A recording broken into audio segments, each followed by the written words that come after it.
just found my tempo like on DJ Mustard. Woo. I hit that Ginobili with my left hand on like woo. Lobster and saline for all my babies that are niche. Chicken finger, fresh fry for them hoes that wanna dip. Jumpin', them boys up to something. I think I need some Robitussin. Way too many questions, you must think I trust you. You searching for answers, I do not know nothing. Woo.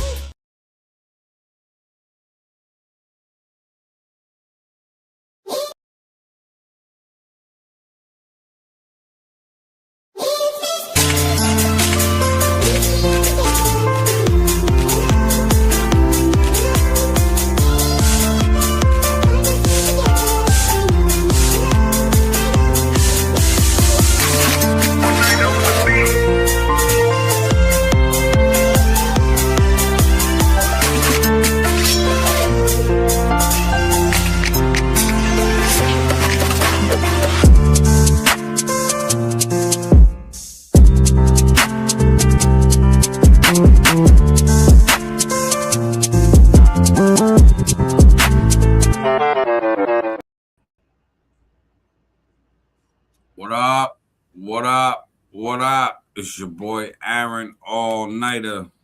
It's your boy FiF back in the building. The Pop-Up Podcast, episode 14. Share this out to your news feed. Share this to groups. Tag people in the post. Tag people in the comment section. We are streaming this live on Facebook, on Aaron All Niter and Joey Beck pages. We are on YouTube, on Street Magic Multimedia, and it's your boy FiF. And no kick today? Nah, I can only do 2. All right. So I tried the kick experiment. Obviously, brand new channel, no followers on it, whatever. I got 2 now. Started off slow. I was gonna stay with kick. I'll be honest with you. I was gonna stay with the kick thing because it's like the newest streaming platform for the gaming and podcasts. I can already see podcasts slowly starting to go over there. I wanted to be the first, but Facebook monetized me finally. So I was like, if I had one more, if I could have put one more up in the corner and let me do 3, kick would be up there. But I'm like, we're getting paid for Facebook. That's why if anybody's been paying attention to my Facebook for the last month, you see me posting mad rage bait, bro. Mad rage bait on shit. Mixing in some family shit, you know what I mean, like I normally do. Gonna mix the music back in slowly too. But the rage bait, I ain't gonna lie, bro. Rage bait shit's getting me paid. It's not a ton of money, but yo, some money is better than no money. And I've been on Facebook for fucking 14 years almost, getting paid nothing. Now I'm getting paid something. And it's at the expense of all y'all getting so angry with some of the and I'll be honest with you, the shit I be posting. People be super angry on your posts, bro. Bro, they getting hella mad. And the thing is, I'm not even so much taking sides. In the comments, I start to take sides. But if you read the captions, I tell you guys, tell me what you think. It ain't what I think, it's about what you think. And then I let y'all drop it and we just get into it. I'll say, bro, the biggest thing that popped off this last week, I don't know if you pay attention, was the Tony Hinchcliffe shit. Bro, the race shit. Ooh, man, that is such a hot button topic. Dude, even more than politics. My political shit be jumping off. But yo, the race shit. Ooh, we're gonna talk about the Tony Hinchcliffe, right? Because we gotta bring up not only that post. Happy you brought it up, but the Kevin Hart roast. Ooh. Did you watch the roast? I'm halfway through it right now. I watched clips. I saw the clips, and then was like, now I gotta see what's going on. And I seen a couple of the bigger people they're talking about, like the dude Peter. I forget his last name. Funny looking dude, Peter. Yeah, Pete Davidson. Pete Davidson, yeah. I saw his because his was more in like the first quarter of it. I caught that one, and then I was catching. I caught like half of them. I didn't get to the actual. I didn't see the Cat Williams joint yet, and I didn't see in the actual thing the fucking Tony Hinchcliffe one. I saw the clips, and I saw someone posted his entire set. So I saw the set. I just haven't saw the set in the actual overall. Like I haven't watched it from A to Z and seen it where it's placed there yet, but I did see the. So I watched it almost in its entirety. It's long in its entirety. The way they ran it through was good. Some of the people that were on stage, I was like, why are you even here? Then some of the comedians I was like, oh, this just because they popping right now. Like the Tony Hinchcliffe being on the roast, I was like, oh, that's just because he's popping politically right now. Nah, bro, his comedy shit ever since COVID, he has this platform now where he has a table with 3 or 4 legit comics like in the game in comics, and then he brings up and coming comics and gives them a 1-minute set to really come out there and that. Yeah, but I'm saying like he's got the Netflix shit too, but like the last year or so with his like political jokes, he's been getting like those viral moments. Oh, absolutely, bro. In his podcast, too, he brings up some of these dope up and coming people that he has this one chick, bro. It's mad weird too because I think she's a quadriplegic or a paraplegic or something. She's in a wheelchair, bro. She speaks real slow, but dude, she uses that in her jokes approach to the jokes, bro, and she fucking kills it, bro. Kills it. Like there's another black dude. I forget his last name. His name's Cameron something. I saw him on the Tony Hitchcock. I saw a clip. I was like, I gotta check this dude out. Went and checked this shit out on fucking YouTube, bro. He is off the chain funny, bro. Like a lot of people. Did you see any of the Shane Gillis set? I didn't see if he has a set. I haven't saw his set yet. I saw all the in betweens where he was roasting either someone who had already come up and done something or a guy that was going to be coming forward. Like, yeah, because he was a good host, but you could tell he was scared of backlash. Oh hell yeah, bro! He was stuttering and shit. Like not only that, but he also mentioned like racist jokes a few times. He was like, "Oh, we're gonna have a lot of."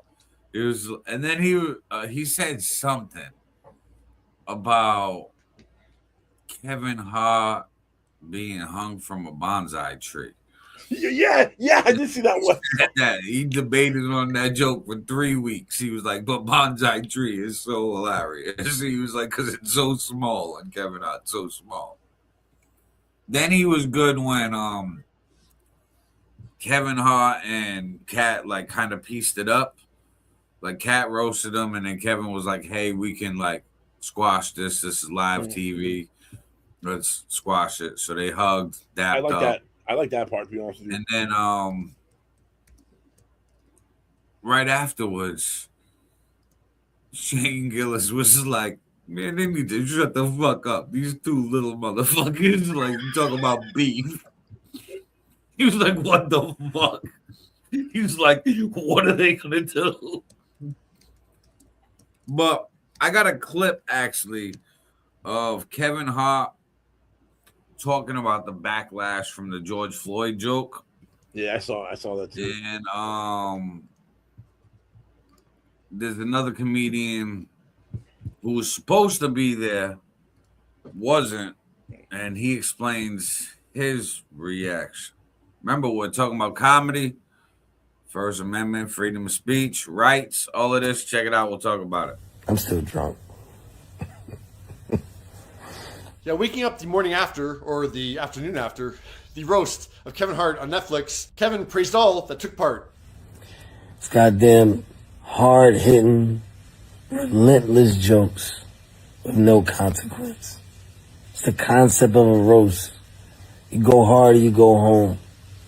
Shouts out to every comedian that came on that stage because they all understood the assignment. And Kevin's praise extended to the comic who roasted people who were dead. Pete, if your father could see how you turned out, he'd be rolling in his rubble. Tony Hinchcliffe understood the assignment, relentless as he always is, but funny. Also laying in bed, Lil Rel Howery, who was invited but couldn't attend, didn't think that Tony stuck to the assignment. It's one thing to roast the people that's there. It's one thing to roast the people that may be in the audience there. Roasting somebody that, number one, is dead. Number two, that's not there. The black community is so proud of you. Right now, George Floyd is looking up at us all, laughing so hard that he can't breathe. Like Tony Hinchcliffe joke about George Floyd didn't make sense to me. There was no reason to bring George Floyd into this. You know, it just was disgusting. I 100% would have booed that motherfucker and probably walked out. Now, Cheryl Underwood, who was on stage and was the butt of another Tony joke that I'm going to get into in another segment, she was on the Don Lemon show on Monday. I think a lot of people don't like Tony Hinchcliffe, and you shouldn't. A comedy is a taste. Now, Cheryl didn't really give her opinion on the joke. She just basically said, comedian can tell whatever joke they want. It's up to the audience to decide, if they like it or not. I understand the audience's feeling of that's not funny, but I tell jokes about Why we just can't agree that bringing up George Floyd and the way he did it was just up and not funny and not needed. It wasn't even needed. Yeah, because why are you telling that joke at the roast of Kevin Hart? Like, what does that have to do with anything? And also, people don't really seem to be picking up on the fact that he's saying that George Floyd is in hell. George Floyd is looking up at us all, laughing so hard that he can't breathe. He's looking up. Like Little Royal Howie said, that's effed up. But yeah, what did you think of Tony Hinchcliffe's George Floyd? Hold on. I think he's wrong at the end. I don't think he thinks George Floyd is in hell. George Floyd was on the ground facing downward when the guy had his knee on his back. That's why he said facing up. That's how I understood it. Right. I could be wrong. I didn't write the fucking joke, but that's how I understood it. Hey, bro, roasts are meant to be dark. They're meant to push boundaries. One. Mm-hmm. Two, why was it when Drewski did Whiteface with Erica Kirk, in the backlash he got from the white community, I saw across all social media, black people was like, the black community was like, dude, it's just comedy. He's a comedian. When comedians do comedy, it's funny. Okay, fair enough. Tony Hinchcliffe is a bigger comedian than Drewski is, does a racial joke, wasn't even in blackface. He did it in his own face. So how is that not a moral equivalent? Everybody wants to have their feelings, and everybody wants their feelings to trump everybody else's feelings. True. So it's kind of like the Karen moment for everybody. You know what I mean? Everybody complains, and it's multi-race, multi-politic shit. I think since we became so entitled as humans, we just want what we want. So if we don't get what we want, we complain about it. And then now, the last few years, last decade or so, we've been on cancel culture. And it's been both like political sides. Like the Democrats will be like, oh, well, we're going to boycott this and boycott that and not shop there. And then Republicans will do the same thing and go, oh, I'm not going to buy this or buy that. I'm not going to Target or I'm not going to buy Budweiser. Yeah. And it's like, oh, okay. Everybody's getting super offended and just taking it to the extremes nowadays. And it's like, it doesn't really matter race, religion, political view, or alignment. It's just, I feel that's how people are now. Everybody's got a little bit of, let me talk to the manager. You're right. You're definitely right. And I have a feel. I kind of went when I was debating on my post. Some of these people, I kind of reiterated what you're saying, not the angle you came at it, but the point of what you were saying, and then brought it to where does that even come from? Because if you go back, say 30, if you go back to the 90s, we'll say just 30 years ago, right? We didn't have that kind of cancel mentality culture. So what changed from the 90s, or what changed in the 70s and 80s to make you a 90s kid, right? So now that when you were born in the early 2000s, now in the 2020s, you're a young adult or a kid. What has changed since then that has made this switch? And in my opinion, this is the product of the pussification of America and everyone getting a participation trophy. Because now people, instead of just losing and walking away from losing and learning a lesson from losing and getting better from losing and then coming back to win the next time, oh, I got a participation trophy. I matter. Bro, your 7th place doesn't matter. Your 8th place doesn't matter. Your 6th, your 5th, your 4th don't fucking matter. 3rd really don't matter, but they always give you a top 3. So whatever. I'll grant that, right? 1 through 3. But bro, when you're in a league of 12 teams and you come in 12th and you get a trophy, bro, it's that mentality that's embedded in you as a kid, in my opinion, that has not solely. This is not solely. This is, I feel like, a big reason that these things are starting to get root. Well, I think the reason why we're doing the participation trophies, to go back to your question, why, I think the internet's what's different. And then the internet gave us options to go on whatever site we wanted and do whatever the fuck we want and hop off it and be at the control of the world at our fingertips. Then social media came into play, and you could like unfriend somebody on MySpace. And now Facebook and all these other social media apps, if you don't like somebody, you could just block them. Yeah. As if they don't exist in the world anymore. I mean, like, you might not run into them at Walmart or something, but like, got them blocked. So it's like, you know, people feel safe. They're little safety nets, and that goes into, oh, now they're fragile. Well, give them a participation trophy because they're fragile and we don't want to hurt their feelings. So since they suck, here you go. And that's led us down this road. This is part of the reason. This is, in my opinion, it's a bigger slice of the pizza. Maybe it's 3 slices of the pizza versus 1. Is why this churn of, if you think about it, bro, it's really like engineered socially to get us to where we are today. If you really look back at what they were doing and see the equal sign, the result of it now, I almost got to tap my hat and bro, evil genius, applaud to you. We were stupid enough to fall for this shit. Not everyone. A lot of people saw this coming and were voicing it, and their voices got drowned out. But I also blame it on us, our generation, bro, because we raising these kids and we running these programs that are fucking giving participation trophy awards. It's our generation that's coaching these sports teams and like, hey, it's okay that you struck out every at bat. Here's a trophy. At least you tried. Yeah.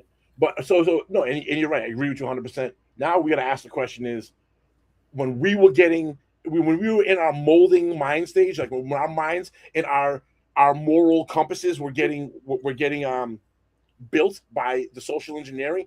What was going on in the 90s? Because I was born in the 80s, but I call myself a 90s kid because I was born in 82.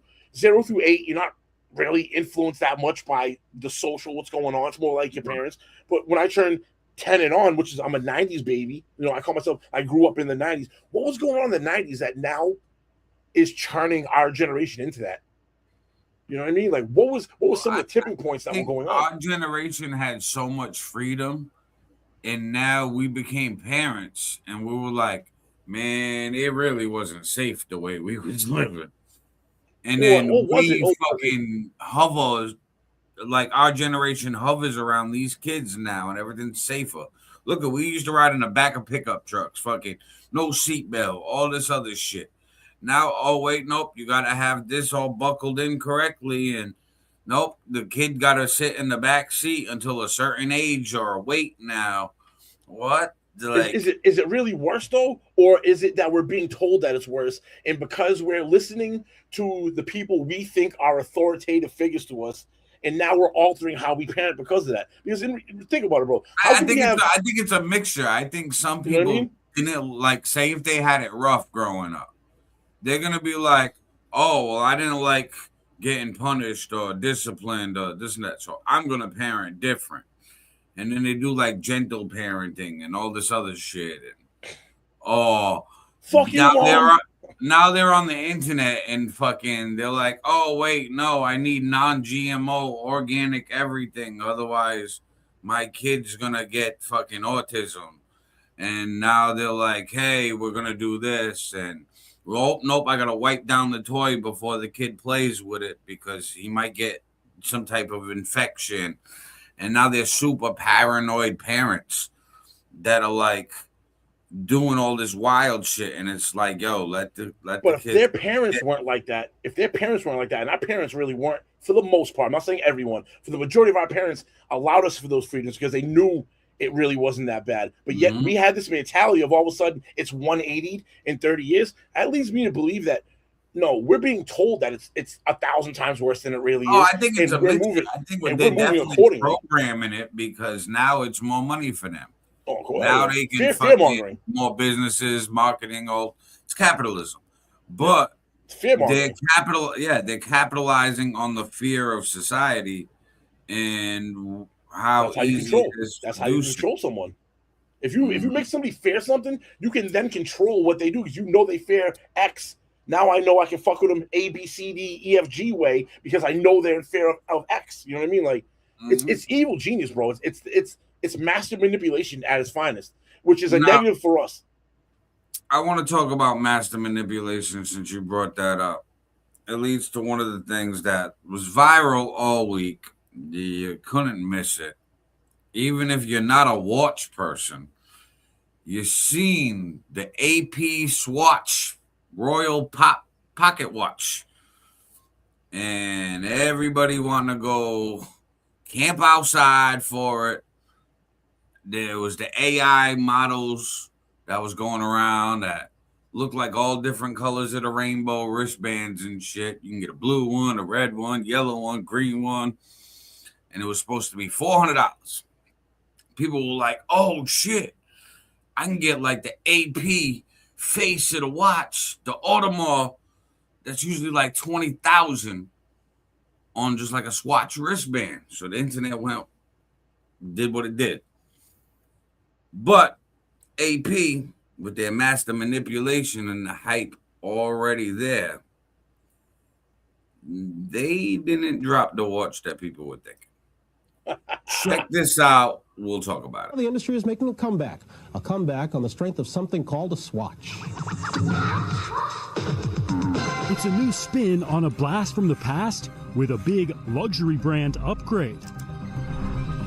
High-end Swiss watchmaker Audemars Piguet is teaming up with 80s watch icon Swatch for a new line of collectible timepieces called Royal Pop. And pop, they do. 8 different models in bright, bold colors set to go on sale only in select Swatch stores starting Saturday. That is still days away, but already fans are lining up. Luxury watch releases don't usually include people lining up for days waiting to get a chance to buy one, but that's what we have here. It's something way more similar to a sneaker drop or even something very Gen Z like the Labubu. I've been here since May 11th. That's several days straight to be here, so you seem like you better get that watch, right? Man, I better get that watch. Excitement and opinions are pouring in online. Love it or hate it, it has definitely caused a stir. Everyone was waiting 5 days outside of the store for this. I'm a Swatch lover, and I am gonna go stand outside the store right now, actually. Swatch has done high-profile collaborations before, including with watch brands Omega and Blancpain. These pocket watches come with a roughly $400 price tag, which may seem steep for essentially a plastic timepiece, but a typical Audemars Piguet can cost tens of thousands of dollars at least. It is like the ultimate expression of high-low. Audemars Piguet is a very high-up, really well-thought-of, luxury, fancy, very expensive brand, whereas Swatch is much more entry-level, kind of fun, almost tacky, but in a fun way. Fun these fans are willing to wait for around the clock. Stephen Romo, NBC News, New York. We thank you for watching and remember. Listen, that watch looked ridiculous. I'm not camping outside. 5 days? What? For a $400 watch? Mm-hmm. Well, the resale value right now, they dropped yesterday for $400. They're reselling right now for $2,500.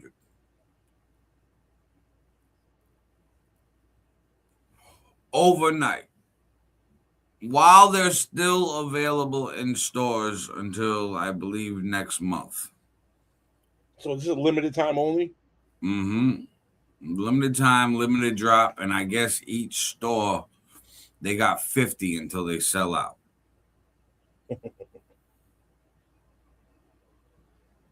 So it's like, well, you better go in and get there. And my thing is this: it's definitely reminiscent of the sneaker culture. It's like, all right, the hype that the internet created goes to like what you were saying of them curating and master manipulating shit. Bro, I seen the AI images everywhere. There was like official pages reporting it that like cover news. Fucking TMZ even had posts of what the watches were supposed to look like. All like allegedly the drafts are out, blah blah blah.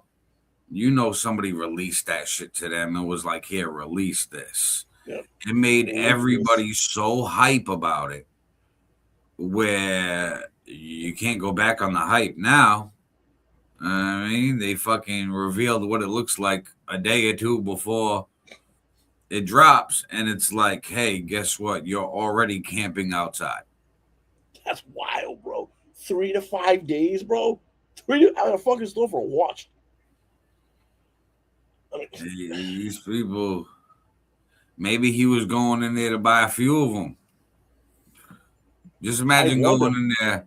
You buy like it's only 50. I wonder if they're allowing people to buy 10 of them. If each store only has 50, are they allowing people to come in and do that, or is it like limit one per customer? Well, I know they shut down one store in Pennsylvania, in New Prussia, Pennsylvania. They shut down a store before it even opened because there was like a mob of like 300 people outside. That's wild for 50 watches. And the store was like, yeah, no, we can't do it. And then now that store has reportedly been taken off the list of resellers. So like they can't even sell the watch now. There was so much hype outside the store. The Swatch store is like, nah, we're not having this. We'll do it somewhere else. This store's off limits. Drive somewhere else. That's wild. You guys in this neighborhood are crazy. Sorry. Yeah, I mean, think about it. There's only 50 watches. You got 300 people outside.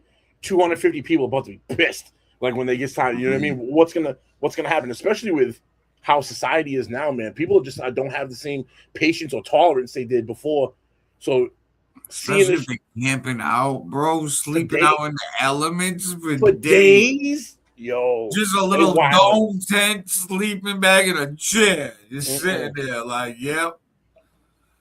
And you're not even really sleeping that good because, like, you out in public, and then on top of that, you got to make sure nobody skips you in line. Right? So you take a little cat nap with one eye open, like you guys are taking turns. All right, Aaron, yo, you up for 4 hours? I'm sleeping for 4. You go to sleep for 4. I'm up for 4. Like, so I could see them doing like, all right, fucking $400 watch, go in there, buy a handful of them. Say you buy 5 for $2,000. They're $2,500 a piece right now resale.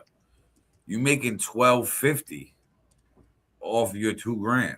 You make $10,000 profit overnight by fucking camping outside for a day or two.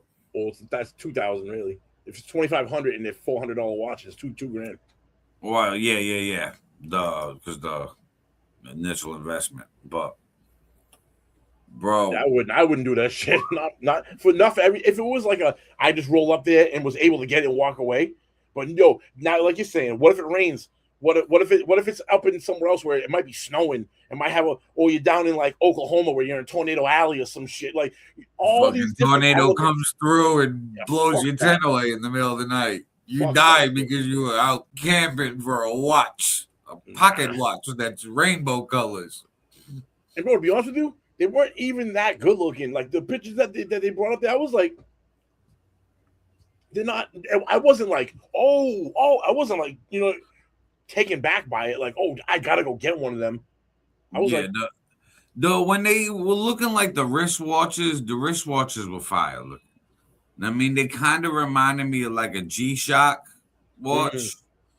Like the band was more of like G-Shock, Swatch, and then it had the shape of the face of the AP, but it was like a silicone to match the band. Yep. And it was supposed to be all of like AP's technology for the watch. So you're gonna have a high-tech watch. It'd just be like the face and band would be synthetic rubber or silicone. But then that was all AI images. And everybody was posting them. So that's what got the whole world hype. I seen that shit on Google Trends, bro. That shit looked like Mount Everest. It was like, I was like, holy shit. I mean, I'm like, what the fuck? I'm like, well, that's what got the world talking this week. That and obviously Iceman. Now, I thought Drake's Iceman was gonna be one album. I think a lot of people did. I didn't hear no whispers about 3 albums or 2 albums. Nobody. Like that just came off the cut. Right. All the hints and rumors was just one album, Iceman. Now, was you able to hear any of it? Nothing. I didn't catch any of it yet. All right. So I did a live when it dropped. I was expecting to do a live when it dropped for one album. I mean, I had shit to do in the morning. So I'm like, this motherfucker dropping this shit middle of the week at midnight. Okay. Do a live. The first album, the one that's supposed to be for the streets, the one that got the bars, the Iceman. I'm not really feeling it.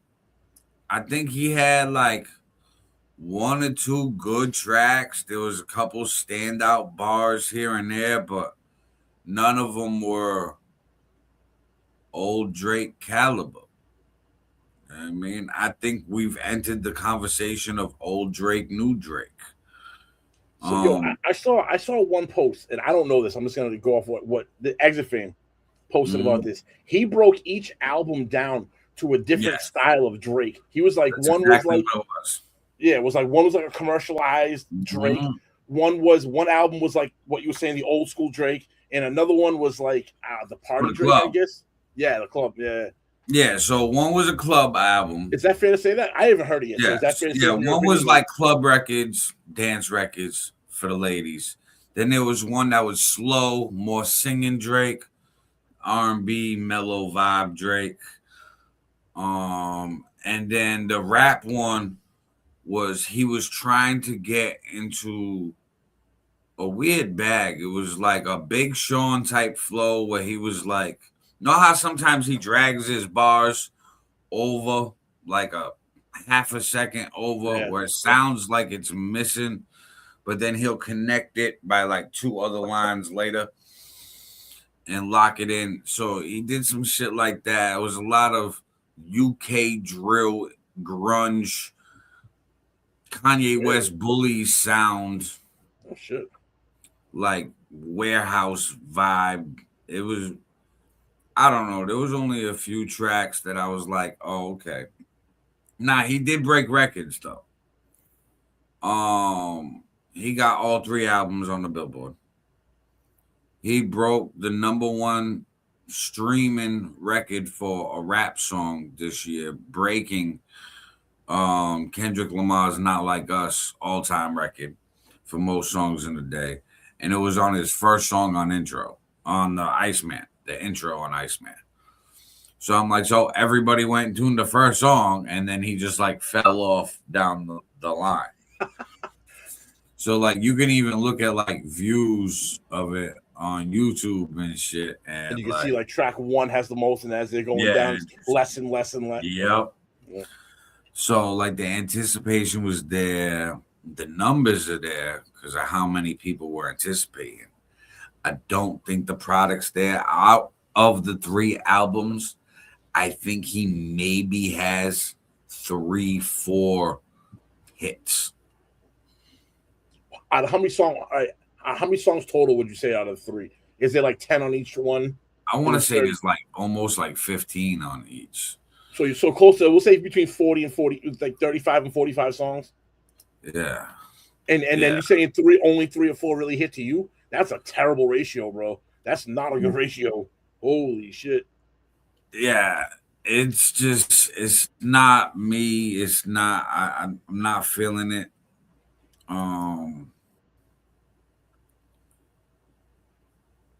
Yeah, it was Maid of Honor was an album. Google's AI says a dance heavy project featuring collaborations with Sexy Red and Central C. Those two collabs, those are two of the ones that I'm like, all right, that'll pop. Habibti focuses on his signature melodic, vulnerable R&B style. It doesn't mention a song. And then Iceman features Natural Treasures and Make Them Remember. Now, the National Treasures song, I was liking it. And then he did one of his infamous beat switches. And the beat switch, I'm like, that's not it. I'm like, you didn't. So the first beat was good, and the second one wasn't. You like the first one came in, I'm feeling this. The second one dropped, and then as soon as you went to go switch it to the second one, I'm like, why'd you do that? Momentum. Like you lost me. And he switched the whole flow up to match the new beat, and like I get the whole point of the beat switch. I'm like, but it just didn't mesh well together. I'm like, that's not the one. But he did take shots at a lot of people. Jay-Z, Kendrick, LeBron, Playboy Cardi, Pusha T, Pharrell. We got a clip that's a montage of the disses and who he's calling out. Check this out. We'll talk about it. That's big enough. We know how you OGs rocking already, my nigga. The jig is up. White kids listen to you because they feel some guilt, and that's how your soul gets fulfilled. Handing out turkeys on camera inside of your hood, then you go back to the hills. How many houses you build? How many souls did you heal off the back of your deal? Difference between niggas getting you out of your deal and letting you out of your deal. Damn. You saw my brother, you was trying to fix it. Now you drop your album and you back dissing. You getting bodied by a single nigga.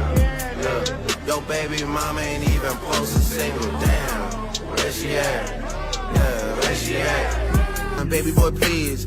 I heard what you said to little bro about me.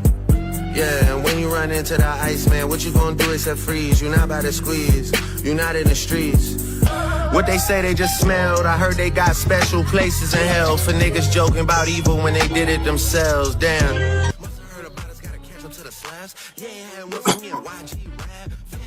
I shouldn't even be shocked to see you in that arena, because you always made your career off of switching teams up. I never got a copy of the newest rules. Apparently the title of the book is called Fooling Fools. Y'all was riding all summer, pedal bars going #1, and yet y'all trying to tell me who's grooming who. I love you cause of the history, but if we being real, I can never forget you. And you never called me back, but destiny's written. For real. Fuck a big 3 anyway, there was too many chefs in the kitchen, it was a mess to begin with. Damn, who is this guy for real? I guess a magician. 100 million streams vanished, no one got questions for niggas. Dog, I was Aiden Ross with streams before Aiden Ross had ever streamed. And Cali, you know what I mean. The beef was fully live, you went halal and got on your deen. And your people are still waiting for a free Palestine. I be the producer like what's the BPM? I cannot de-escalate things that we see 'em. Am I upset a bit? Last one you dropped was shit. I did press play on that hoe. Mid, skip. All right. So those disses come from the songs that I'm like, they mid. They can hold their own. Other than that, in my opinion, the album's fluff. I feel like he got the similar sound, but he just went through a bunch of records to narrow down what he was going to do. He probably dropped like 30 records of each, like recorded 30 records of each sound, like 30 R&B, 30 street, 30 club. And then instead of taking like 4 or 5 from each and perfecting those, He said, I'm going to take half of each stash and albums. But what is genius about it, though, and I caught this afterwards, because after the first day, I let it breathe, went to sleep. Next day, going through the other ones. I'm like, not it, skip, whatever. I'm like, what made him drop 3 albums? I remember when him and Kendrick was beefing, and everybody, we had brought up on Hip Hop Everything that they were signed to the same label, Universal. And Drake's claim was that Universal was botting Kendrick's streams to devalue Drake because Drake's contract was up for renegotiation. Now, that made me think, I'm like, he dropped 3 albums. That's crazy. So I put, how many contracts does Drake have left in his deal? He had 3 albums left. He wanted out. He wanted out of Universal. He signed that deal. Was like, how do I get myself out of this deal? 3 albums. I'll go work crazy hard right now, whether you like the music or not. He half-assed it just to fucking get it out. I'm out of that deal, and he can go independent now if he wanted to, which would probably be his best move. And he hints at being independent. There's a few like bars where he hints at like, I don't need nobody. I could do this independent. I'm big enough. He could. And he would be the biggest independent artist instantly overnight. Instantly. Oh, I agree with that. I wholeheartedly agree with that, bro. It's actually, if I'm gonna be honest with you, even if the music is ass, from a business point of view, it's kind of slick. It's kind of slick. Yes.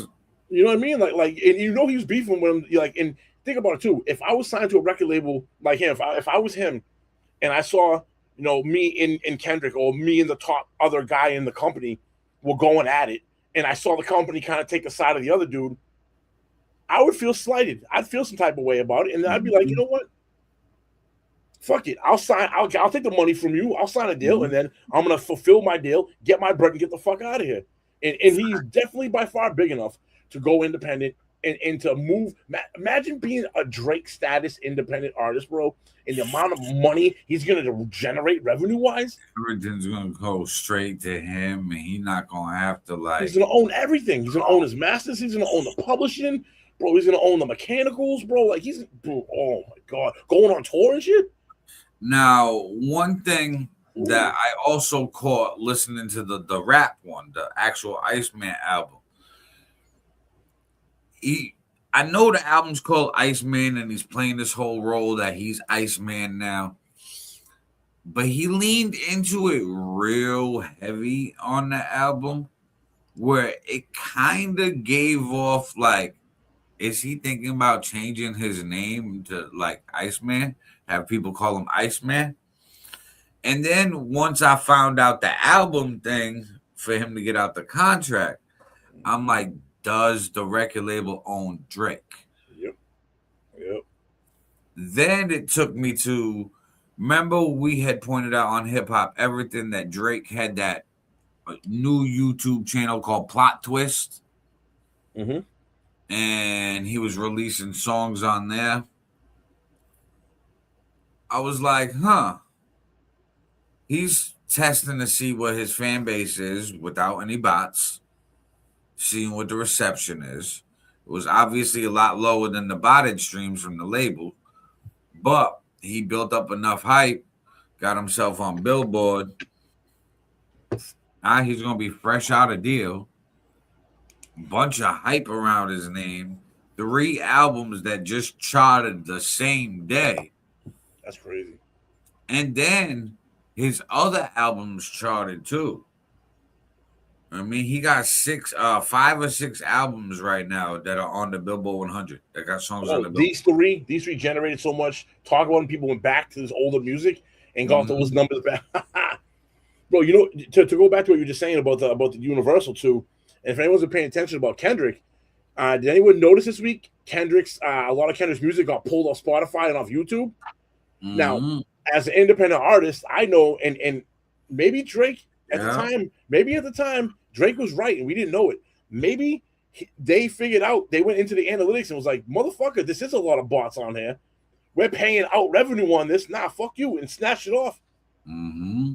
You know what I mean? Which is another reason for Drake to get off the label. I feel like a lot of the Iceman project was last minute, so it could be more relevant in the timeline. Because Drake said in that video clip we just played, he said 100 million views missing. And he said, you got question for? Like, that just happened. Literally, like this week or last week or something. Right. So, like, he got that song done this week. That's wild, dude. Got that on the project. I mean, and already had all the other promo behind it, so it didn't matter as long as it got uploaded in time. Listen, the smart business. It was a great business move from Drake. I think that he might roll into the whole Iceman thing even more. It'd be like some bullshit if they own his name, though. That would suck. I mean, but we've seen it happen with Prince, the artist formerly known as Prince. Yeah, that's right. That's right. So change his name to a symbol. Right. Yeah, because the artist formerly known as Prince didn't sound right. Nah. He probably couldn't even use the name Prince in his name. I bet you there's legality towards that. That's why he made a symbol, because there's no words. Oh, you're not fucking me about whatever words. They probably could manipulate any word to try to, oh, you can't use that because it's related to, you know what I mean? He was like, oh, all right, check this out. A fucking symbol. Yeah, because the artist formerly known as Prince was so in your face, like obviously Prince, artist formerly known as Prince. Not a so symbol. Yeah, the lawyers were like, nah, fuck that. No, you got to do something. And he was like, oh yeah, fuck me, fuck you. Here's a symbol. I think Drake might be doing the same route with Iceman, especially since his last contract with Universal was $450 million. So they obviously didn't want to pay any more than that. That's why they switched sides to Kendrick, because they were like, man, you too much of a paycheck. Like, yeah, we make money with you, but you also demand more now. He's over the hill now, too. Think about it from a business point of view. He's not in the prime of his career no more. Like, you know, you're not paying that kind of money for a play. Think about, like, from like a sports analogy, right? You're not paying any of these top tier athletes at 35, 38 years old, 40 years old in their career when they were at their peak at 25 to 30. That's when you command those kind of, you know what I mean? Like, I could see Universal saying, all right, we're only going to give you $450 million. Drake probably wanted more. Universal being like, nah, bro, you over the edge. You've already over the cliff. You're on the decline. You're not on the incline. Mm-hmm. I can see that. And then Drake being like, all right, cool, I got you. Watch this. 3 albums. His 3 albums I did in a month. Pay me my $450 million. Mm-hmm. And he's like, you know what? I'm about to be independent now. I'm going to drop when I want. It's all going to be mine. How I want, what type of music I want. He's got big money as it is. He's already rich. So he's just going to invest his own money. Yep. Motherfucker likes gambling, so Gary does. Gamble on himself, and he going to win because he's a huge artist. And normally sponsorships we about to see Drake do, especially with him being that big of an independent artist. He's going to be everywhere like Michael Jordan was in the 90s. Rayovac, Gatorade, Fruit of the Loom, everywhere. Drake gonna be everywhere. I mean, wait till Drake's telling you, buy this Gillette razor. This is what I shave my beard. Drake internet service, $30 a month. Yeah, special Drake edition. Right? Yeah, right. Yeah. Oh shit. The Drizzy Drip Guard. Yeah. Fucking $89.99. It's got the OVO owl logo on it and everything. People be camping outside like it's a stopwatch. Bro, I still can't believe that watch. That's crazy. I'd have been so pissed off and left. I'd have left. I ain't waiting there for no amount of. There's no I don't know if there's anything on planet Earth that I would sit out for 3 to 5 days to wait to get in line. No. I don't think there's anything, for me at least. No, not at all. Not at all. Not at all. Like, I think that I get the hustler's mentality, right? I get the people that are like, hey, this is a big flip. I can resell this and come up. I can understand the collectors who are like, hey, I'm gonna hold on to this for a few years. That's a good point. I'm gonna pass this down to my kids because look at the resale value overnight. Wait till everybody buys the resale and they lose it. Or what's it gonna be worth in 50 years? You know what I mean? 50 years now, what that gonna be worth? It's gonna be worth fucking 100 times that $400 they spent. Exactly. And I can, that makes sense. I can understand that shit. But like, because I was watching the Let's Rap About It podcast with Jim Jones, Mano, Davies, and Fabulous. And they was talking about it. And Fabulous was like, that's all I could see on all my timelines. Every social media site was this spot. It was like, I didn't even type it in. I didn't look it up. It was like, it just, yeah. He was like, interest media. Like, they're like, here, get interested in this. This is what we're pushing this week. And Jim Jones was like, yeah, I wanted to cop like fucking 2-3 pairs of every color. He was like, go down there. And like all of them were like excited about the AI images. And then they were like, damn, you know what I mean? The pocket watch. Got him. You know what I mean? Jesus. And then Jim Jones was wild. He compared the pocket watch to a condom and he called it a cum bag. He said that in the 80s, condoms used to be called cum bags.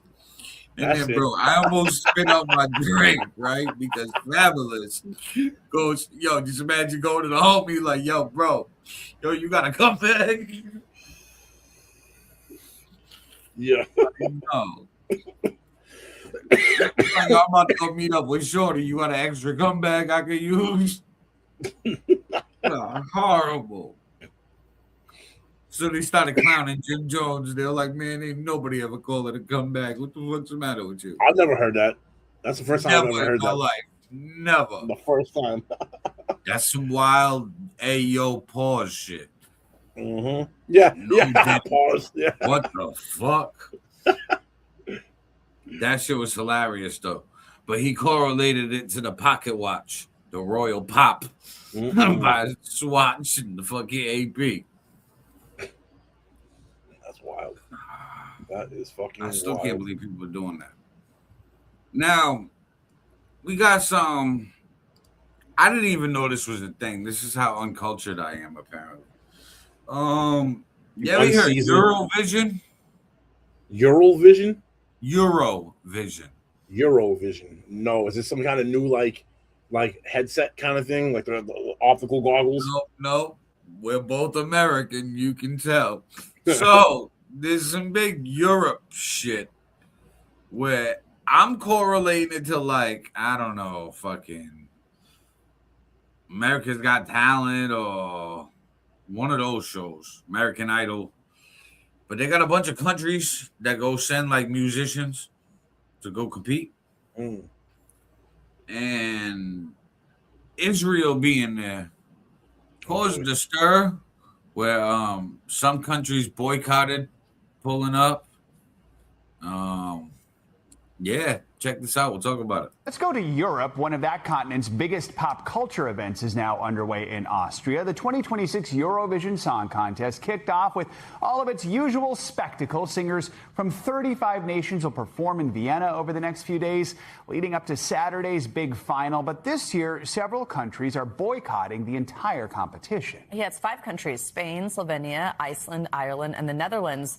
And they pulled out of the contest over Israel's continued participation participation, driving the number of participants to its lowest level since 2003. For more, let's bring in NBC News international correspondent Claudio Lavaca. Claudio, good morning. I was actually in Europe last year when this happened. It's a spectacle. Everyone stops and goes to the bars and watches everything. This is actually the third contest since October 7th, 2023, which launched the Israel-Hamas war. So help us understand what these countries are protesting this year.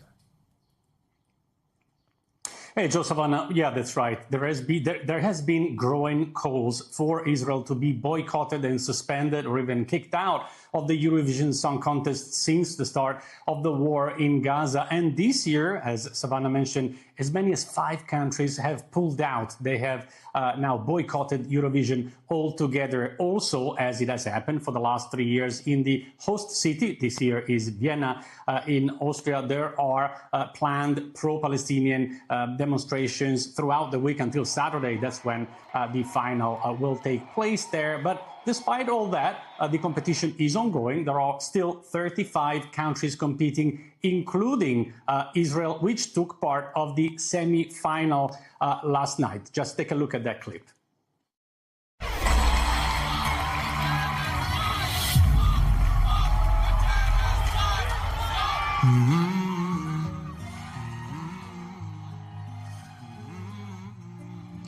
Now, I don't know if you could hear it there, guys. There was a mix of booing and cheering when the Israeli singer went on stage, and also you could overhear someone screaming, "Stop the genocide." Austrian media said that even 2 people were even kicked out of the arena for disrupting the performance.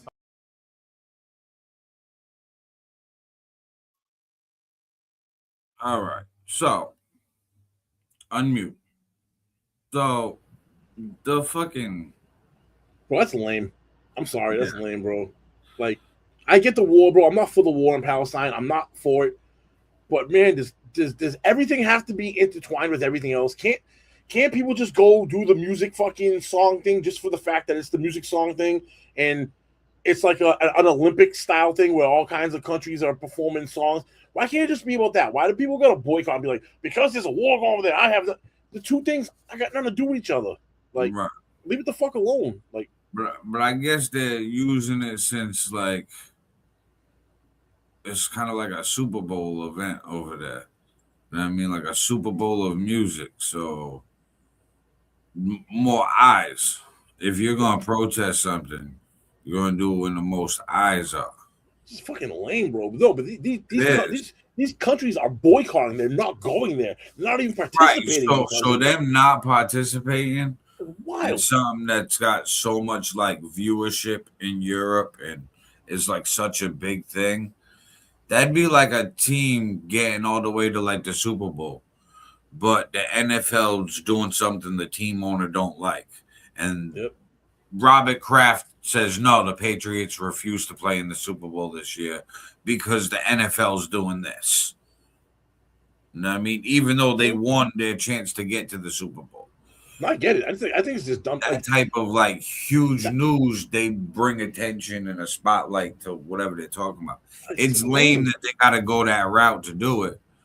You know what I mean? Like, just protest and make the word yourself. Don't hijack a whole event to make a statement. But I see why they do it because it's such a huge event. You know, I get why they do it. To me, it's just corny, bro. At this point, like, it's politics. It's world geopolitics. It's world events. Leave that shit for the news. Leave that shit for fucking geography class. Like, this shit got to do with music. Like, you know what? If you really want to beat them, if you really want to make a statement, how about you go make a fucking better song than the Israeli song and you beat it that way? Yeah. You know and what I mean? guess Bulgaria won, I believe. So, shout out to them. Now, I seen something that made me shake my head. Oh. We talk a lot about weird shit on this podcast with politicians, especially after the Epstein Island list came out. So there's a lot of states right now that are banning child marriage, which is I great. saw We're that. in 2026. Was it Oklahoma? Yes. So they're the most recent state to do it. But there's this politician, some old cowboy. He said this. Just check it out. We'll talk about it.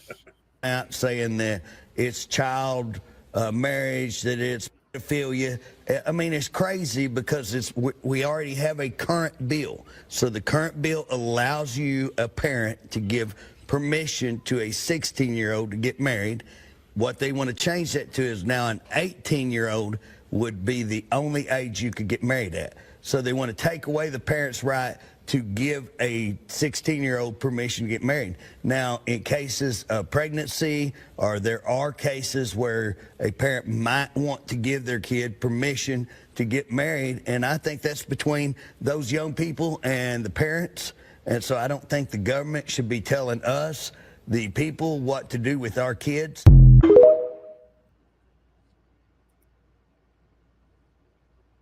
Okay. I'll take the other side of this one, because I don't see this might be kind of, I don't know, people might not like this, but I don't see the problem here. I'm not, and I'm not saying this from an age point of view. I'm saying the bill itself, because the bill itself is as the current law stands, if you're gonna marry an underage person, your parents, who still have control over you at 16 or 17 legally, are responsible for you, are giving that permission. It's not saying that it's okay for a 50-year-old just to go marry a 16-year-old. You need to go through the parents in order to do that. Now, I'm all for parents having complete control with their kids. My thing is this: what if the parents, right? Because we've lived long enough in life to see some people that got kids that probably should never even thought about having kids. Oh, facts. I mean, and it's like, how are you a parent? And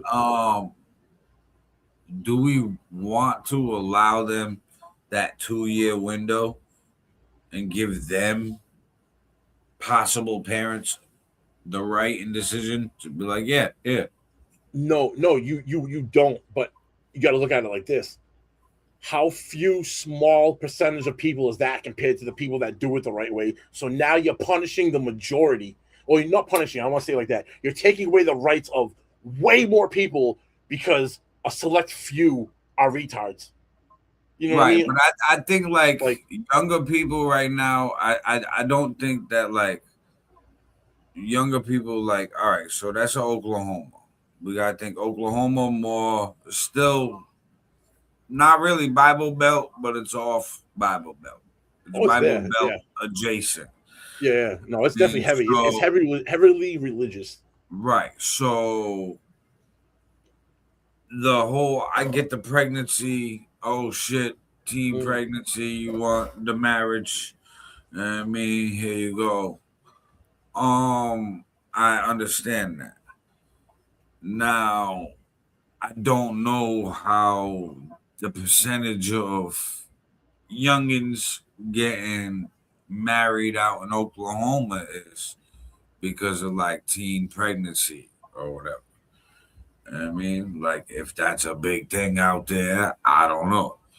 I mean, they might have horrible teen mom issues and teen parents. I guess it's not. I don't think so. I don't think we should be looking at this. Me and you are looking at it. I just thought about this. Me and you are looking at it from a morality point of view. We're saying morally because we're looking at the age. I think we got to take that out and now look at it from legality wise. Do you want the government being able to tell you as a parent that if I, at 16 or 17, if I want to grant my kid this because I deem it to be okay because I'm a third party that's responsible, that's older, that has life experience, do I want to allow the government to take away my right to do it with my kid? Like that's it. Take away the moral, take the morals out of it and go strictly. I personally don't want them to take away the right. However, I feel like humanity and society has lost that right by being so stupid. Like the majority of people being stupid is like, okay, well, I don't want them having a lot of say.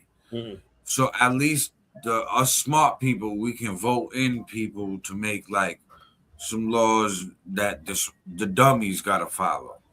So it's like, oh, you know what I mean, little checks and balances type shit for IQ levels. Because back to like parents that should not have kids. You know what I mean? Like, I know a few, and it's like, I don't know how they haven't lost their kid. It's like, okay.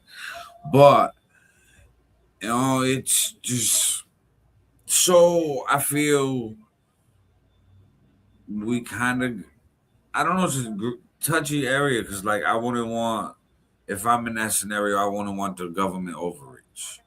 Because I wouldn't want the government telling me how to raise my kids. Like, I would feel competent enough and intelligent enough to make a proper decision in a scenario there. However, I don't feel like the majority of Americans would. I mean, I don't think the majority of Americans are smart enough anymore. So you think there's more stupid people than there are smart? Let me put it like, so do you think there's more bad parents than there are good parents?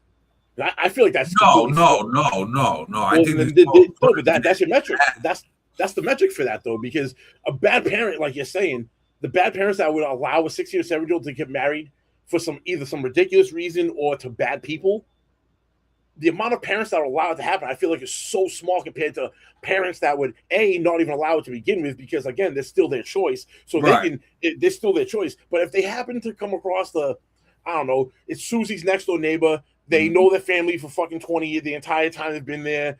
You know, they got fucking son and daughter that, you know, are same age, and they end up wanting to get married at 17, whatever. And both families are like, yeah, go ahead. I'm cool with it. I know them. You know what I mean? Like, I feel like there's a lot more of that situation than it would be. Especially like in the Oklahoma area. I understand. Especially, yeah, because even more. So, yes, religiously, if it is a higher religious area, statistically, religious people get married more. In our So I get it. But also, I don't want participation trophy marriages where like the parent just caves in because the kid's in love with this one this week and they want to go get married. And okay, you can have whatever you want. That's gonna happen. That's definitely gonna happen because there's always no matter what we do, there's gonna be stupids. We'll call them stupids. There's always no matter everything in life is gonna have a percentage of really, bro. Like you just get like really you scratch your head, like really, like that's why like I'm cool with the 18. Like it's only 2 more years. Like fucking relax. I mean, it's that's like, only a state thing too. That's not even a federal thing. That's only a state thing. So that's one of 50 states that's allowing that. Yeah, so I think right now I want to say it was like 20 something states that have banned it. So like half the country still there's child marriage laws that are like 18 and over. I mean, no, that are like under. Oh, that will. There's only like half the country that have stopped it and made it 18 older. You got to be to get married. You got to be like an adult. Well, half the country still got their own decisions.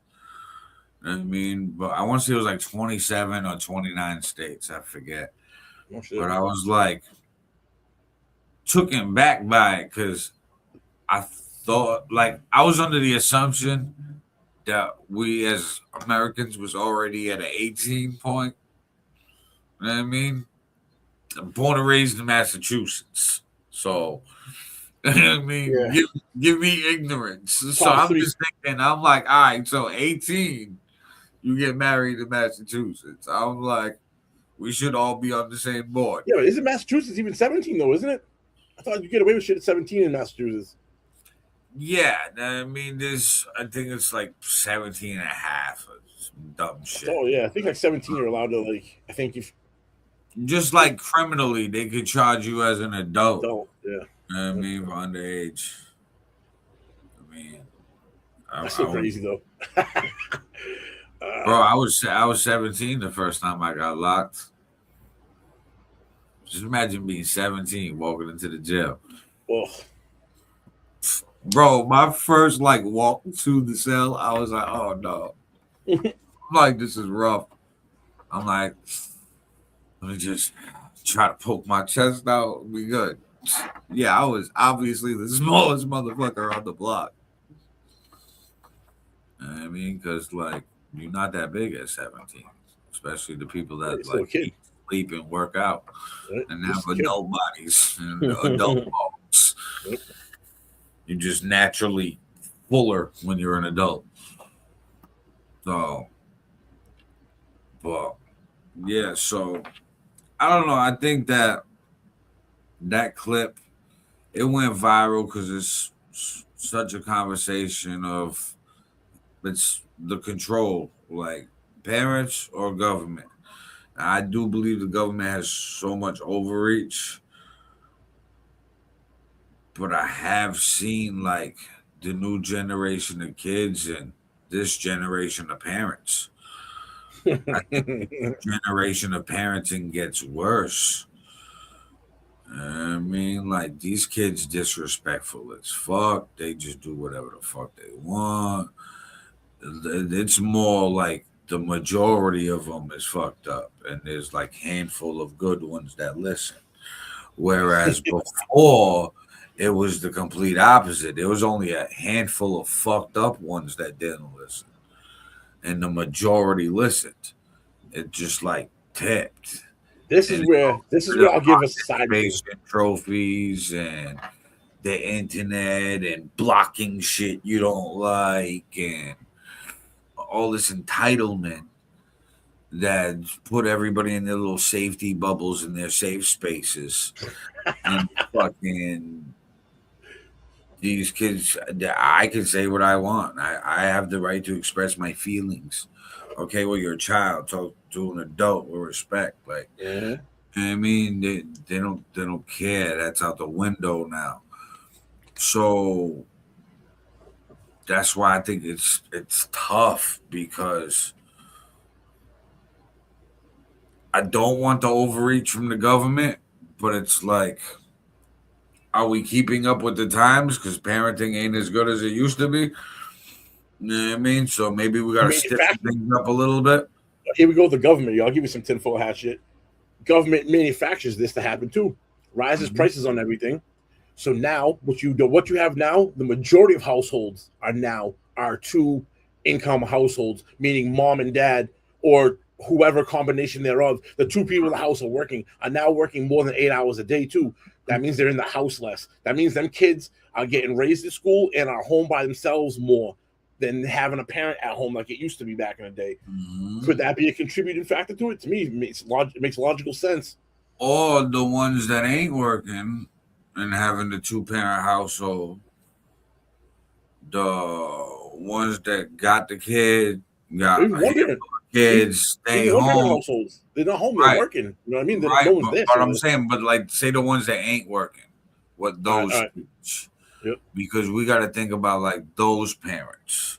So those parents in that part of society. So like, they just collecting, chilling at home, got their nails done, lashes done, bag, all this shit. And, you know, kids is hungry, but the food stamps is maxed out benefits, almost like $1,000 a month because there's 4 kids, 4 different baby daddies. I mean, and collecting child support for each kid, living off different checks and incomes. And that parent always, leave me alone. I'm an adult, never paying attention to the kids. And now the kids, once, they get a little bit older, they just doing whatever the fuck they want to do. Because they've always been doing whatever the fuck they want to do. No structure. There's no structure. So when they hit society that is semi-structured, structured to a point to get society to move, those type of people aren't even mentally built that way. So they end up getting thrusted into a structure that they're not ready to know how to maneuver through. And that's why they keep hitting all these roadblocks. Shit. Like, they're acting up, like you're saying, talking out of their face to people. You know what I mean? Like I remember when the food stamp shutdown happened, Massachusetts, they said 1 in 7 people in Massachusetts is on food stamps. So, okay, out of 100 people, how many of those? So that'd probably be like 15 people on the food stamps out of the 100. But out of those 15 people, how many you think is milking it? Probably about 5. I mean, there's 10 people that are probably like, I really need this to like get by and I mean economy. But then there's like the lifers that are like, this is me, this is what I'm gonna do.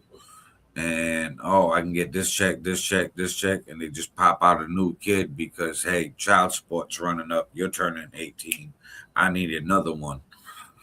And it's like, what? And, I mean, and they go find somebody that's gonna give them good child support. Oh, you make good money. That's crazy, bro. That should be fraud.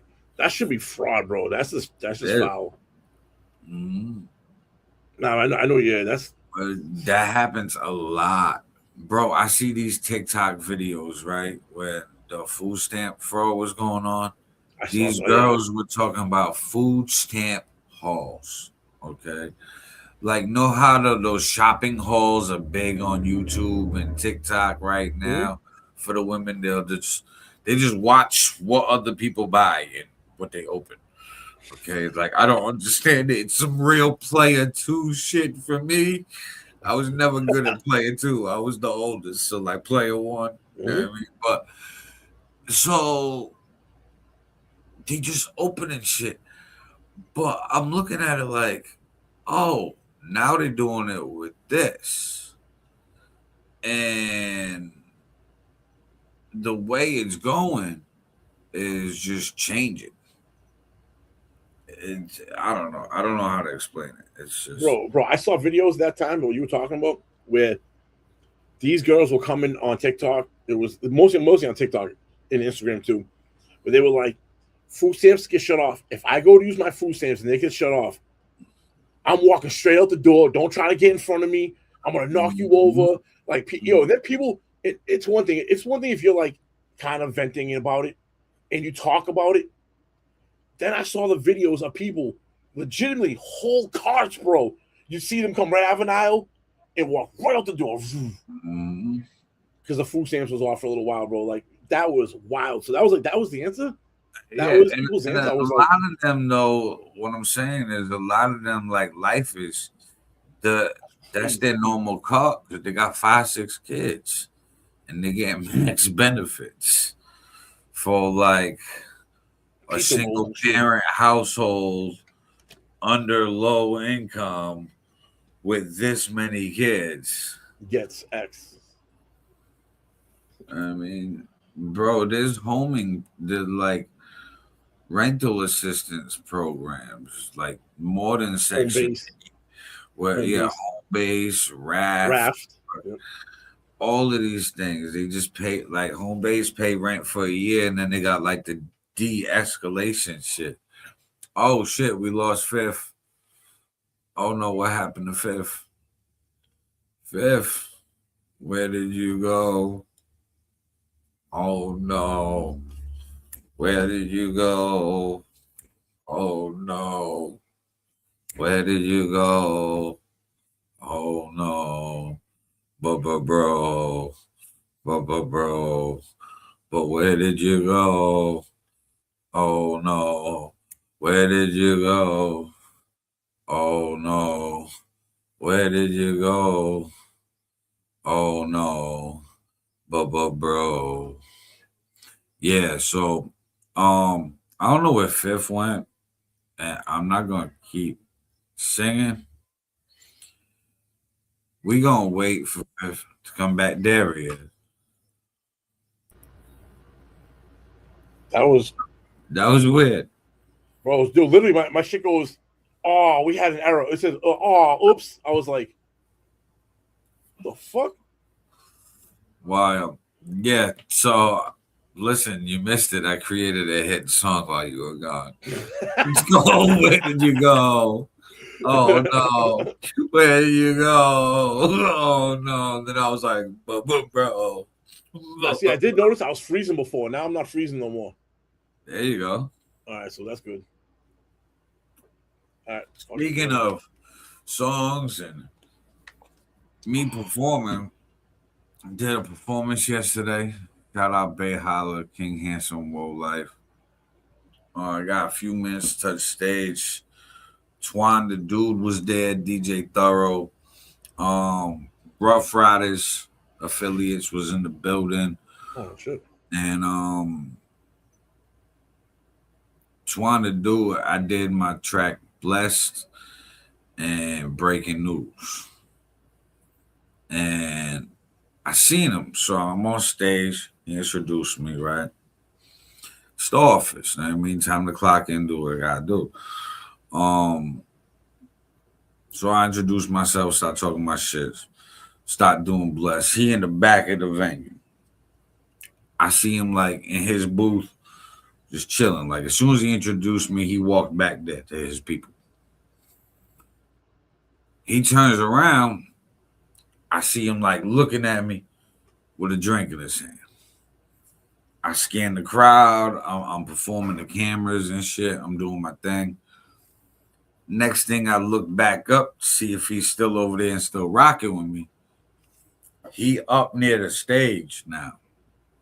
Watching perform. So like halfway in the middle of the venue, just watching. So Blessed ends. Breaking News comes on. I do my thing. Second verse comes on. He's on the side of the stage now, looking at me, going, rocking. Yeah.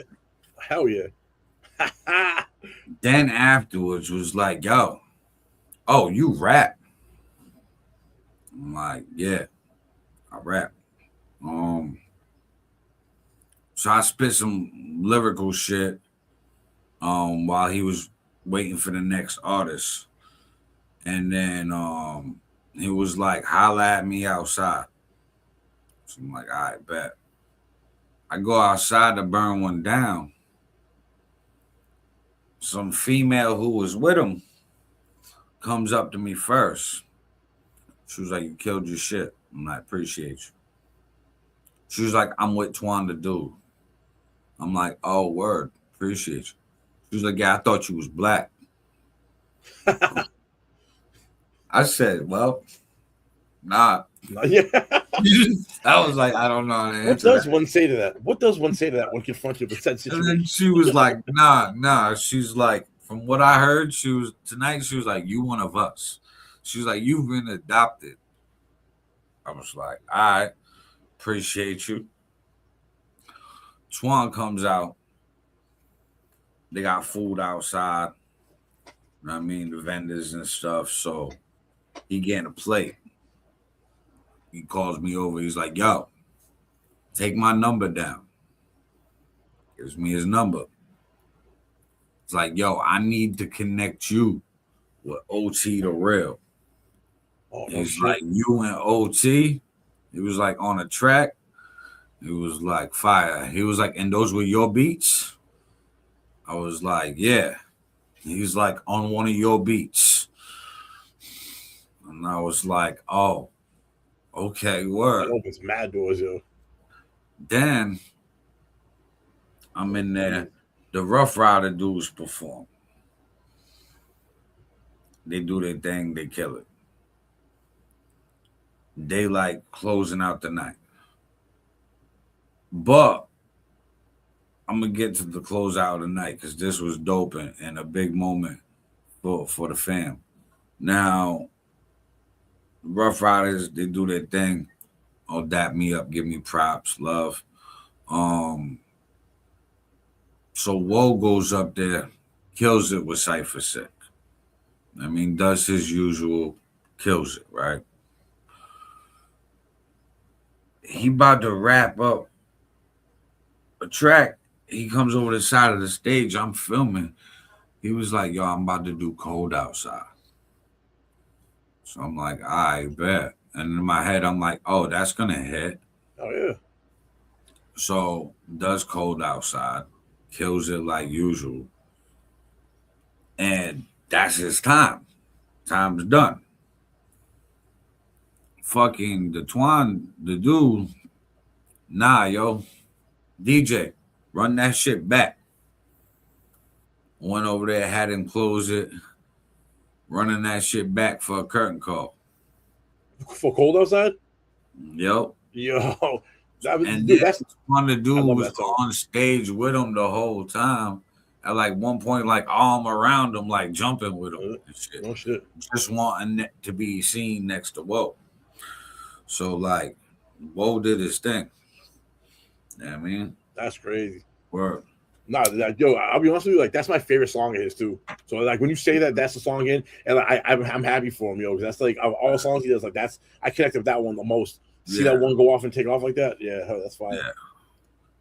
But then at the end of the night, bro, fucking me, one of the two of the dudes from Rough Riders, some dude Money I know from back in the day, Infamous Ma, from BBM and BSR, and then Rolly Batto, bro, we all just got into a cipher.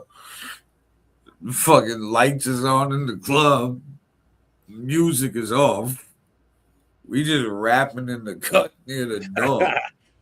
Hell yeah. So they filmed this. Word. So I was like, oh, okay. But then like getting the cosign from the dudes who's affiliated with Rough Riders and shit. Bro, one of them had a fucking like one of the leather vests on with the R on the back.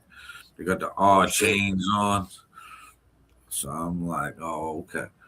Were they part of the Rough Rider team, or were they up and coming rappers? Like, was it Rough Riders themselves? Like, they was about like our age. You know what I mean? Oh, shit. So they was a little bit older. They probably was like not taking it serious back in the day and taking it serious now, and probably have been like affiliated with the team for a while, where now they're like, yeah, you know what I mean? It's our turn now. Yeah. Right. So that's cool. Yeah, yo, they killed it. I mean, it was a dope show. And then shout out Sister's Entourage, Janine, though she got into a car accident before the event. Well, on the way there, going there? Yeah, well, earlier in the day, she got into an accident, so she was unable to make the event. She okay? So prayers for her recovery. Yeah, she good. She recovering. But prayers for her, and then salute to Bay Holla. I mean, I put it in the post. Last minute layup with the whole event. I've thrown performance events. They are a pain in the ass, first off, with the lineup, time slots, making sure shit runs smooth, everything's good. And Bay Holla did her big one and fucking held that shit down. And everything ran smooth. Everybody performed. Everything was on time. Everything was straight. I mean, so. Oh, yeah. She seems like that, yo. Like going to that one show earlier this year with her, and her kind of like running the show. I could tell she's very organized. She's very timely too, which was good. She understands how to keep things flowing. Things don't get bottlenecked. You know what I mean? Where such and such gets off stage and the other person ain't ready, nothing to do. It was very like performance on time. Like, oh, you could tell that she was like stressed, that like this was overwhelming. You could tell, but she didn't like. It didn't affect the show. It didn't affect the event. I mean, you're like, oh, you're overwhelmed, but you still made sure the job got done. So I mean, she did her thing. Dope performances, bro. The shit was dope. I mean, and we're gonna get into some quick music. We're gonna get into your fan favorite, and I'm gonna give a quick preview. Well, I don't know what I'm gonna do. I I want to show a little bit of my performance. Hold on. You got it filmed? Yeah. I'm gonna put it up this way. And then I don't have visual for the ice. I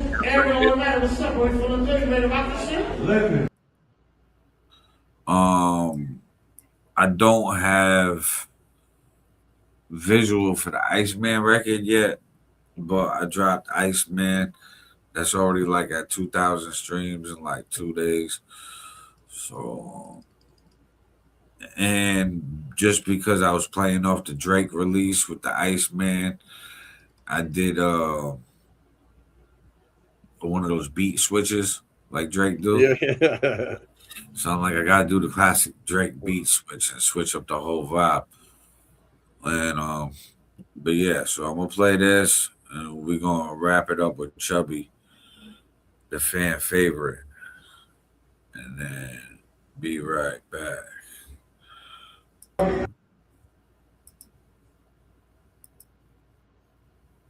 If I can get this to play.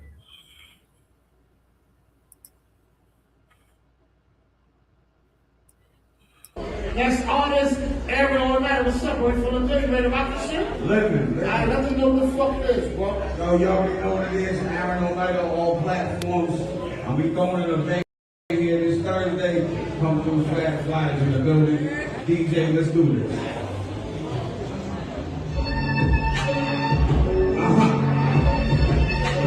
Yeah.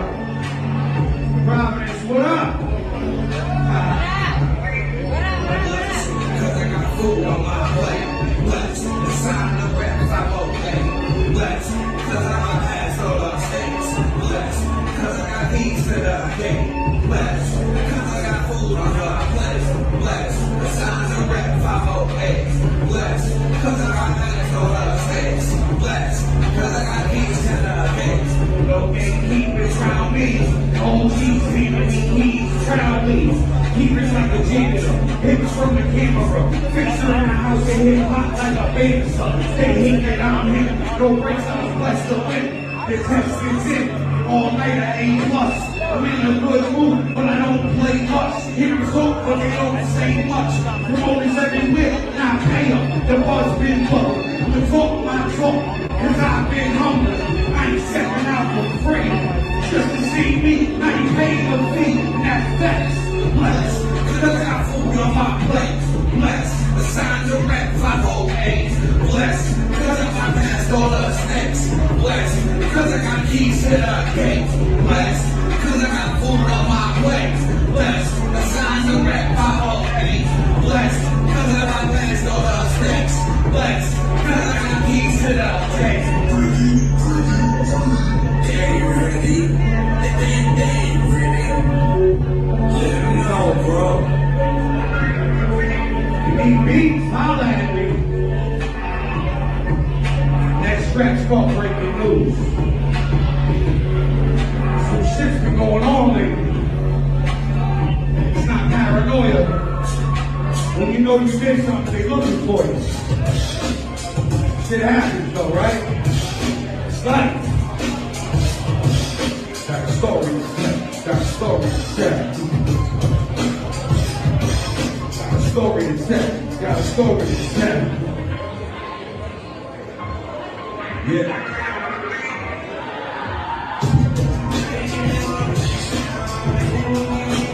You heard the news tonight? Well, the boys is out. Those can get popped off, man. We had it coming to him, though. 5:59, 60 seconds to the news. Location on the body, say he got a couple of loose. Then he looking for drinks, but he can't think out his shoe. Size 10.5 though, you can do the math, bro. Damn, you can do the math. Damn, you can do the math. Just leave me on real quick. Yo, switch in some news.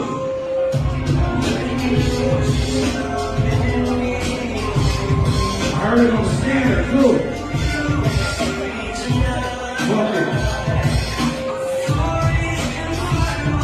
Now I see me on the boat. Go fund me for the weight and shit. Welcome.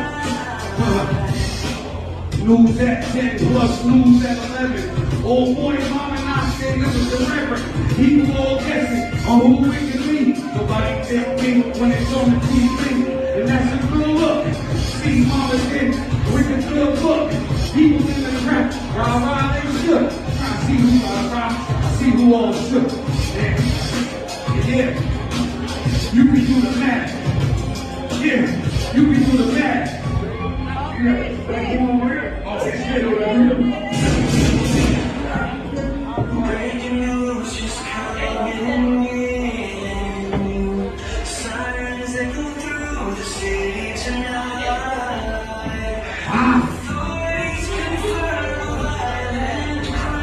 You're lucky I got a motherfucking back. His name is Wade. Sorry.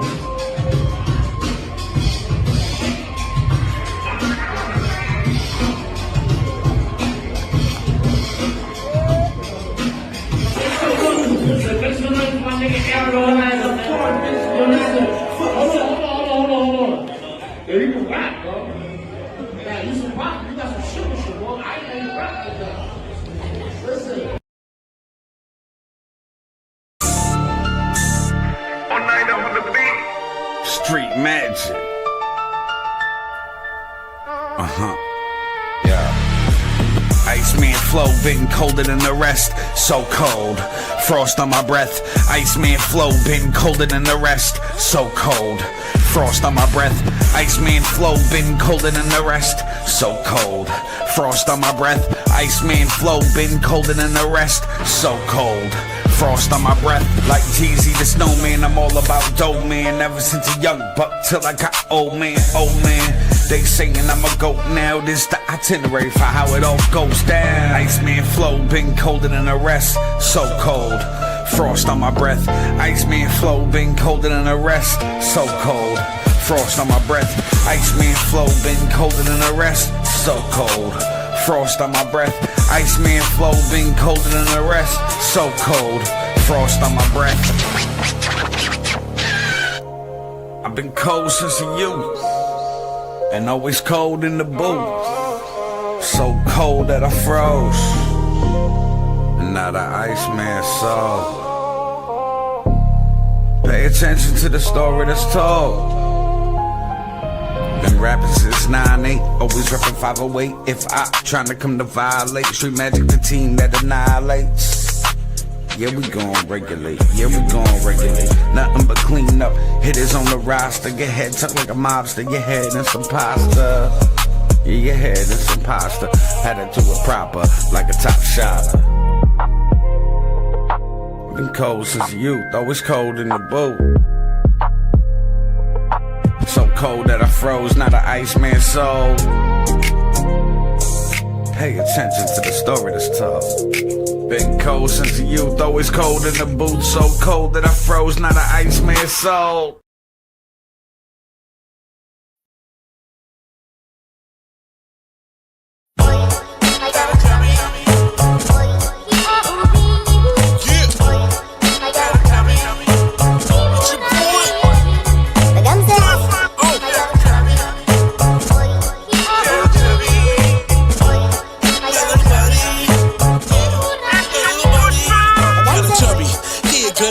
On the dance floor, give me that visual. Looking at the Tide, shaking like maracas. Dancing to the south side, merengue. Chasing down with E&J. Take another shot as we liven up the spot. Getting down like we both is getting off. Full hard, never soft, never love lost. As I take you to the top, tipping top. Slide back down the bottom of my car. Sex game official, make the yaya whistle. More than 2 fistfuls, slob, choke, all up on my dick. I want you to damn near puke on my shit. Bitch, now you and your girl switch. Damn, I got a chubby. Love the way you touch me. Ride it all night. Love the way you fuck me. Bend it over, push it back. Make the kitty cat go. Clap, clap, clap, clap. Man, I got this chubby. What you gon' do with this chubby? I said, man, I got this chubby. What you gon' do with this chubby? What you gonna do with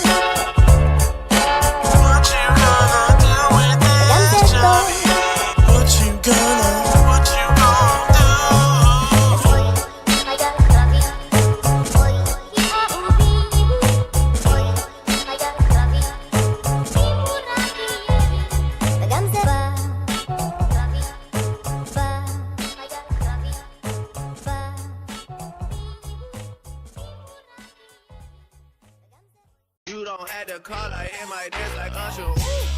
I just found my tempo like on DJ Mustard. Woo. I hit that Ginobili with my left hand on like woo. Lobster and saline for all my babies that I miss. Chicken finger, fresh fry for them hoes that wanna dip. Jumpin', them boys up to something.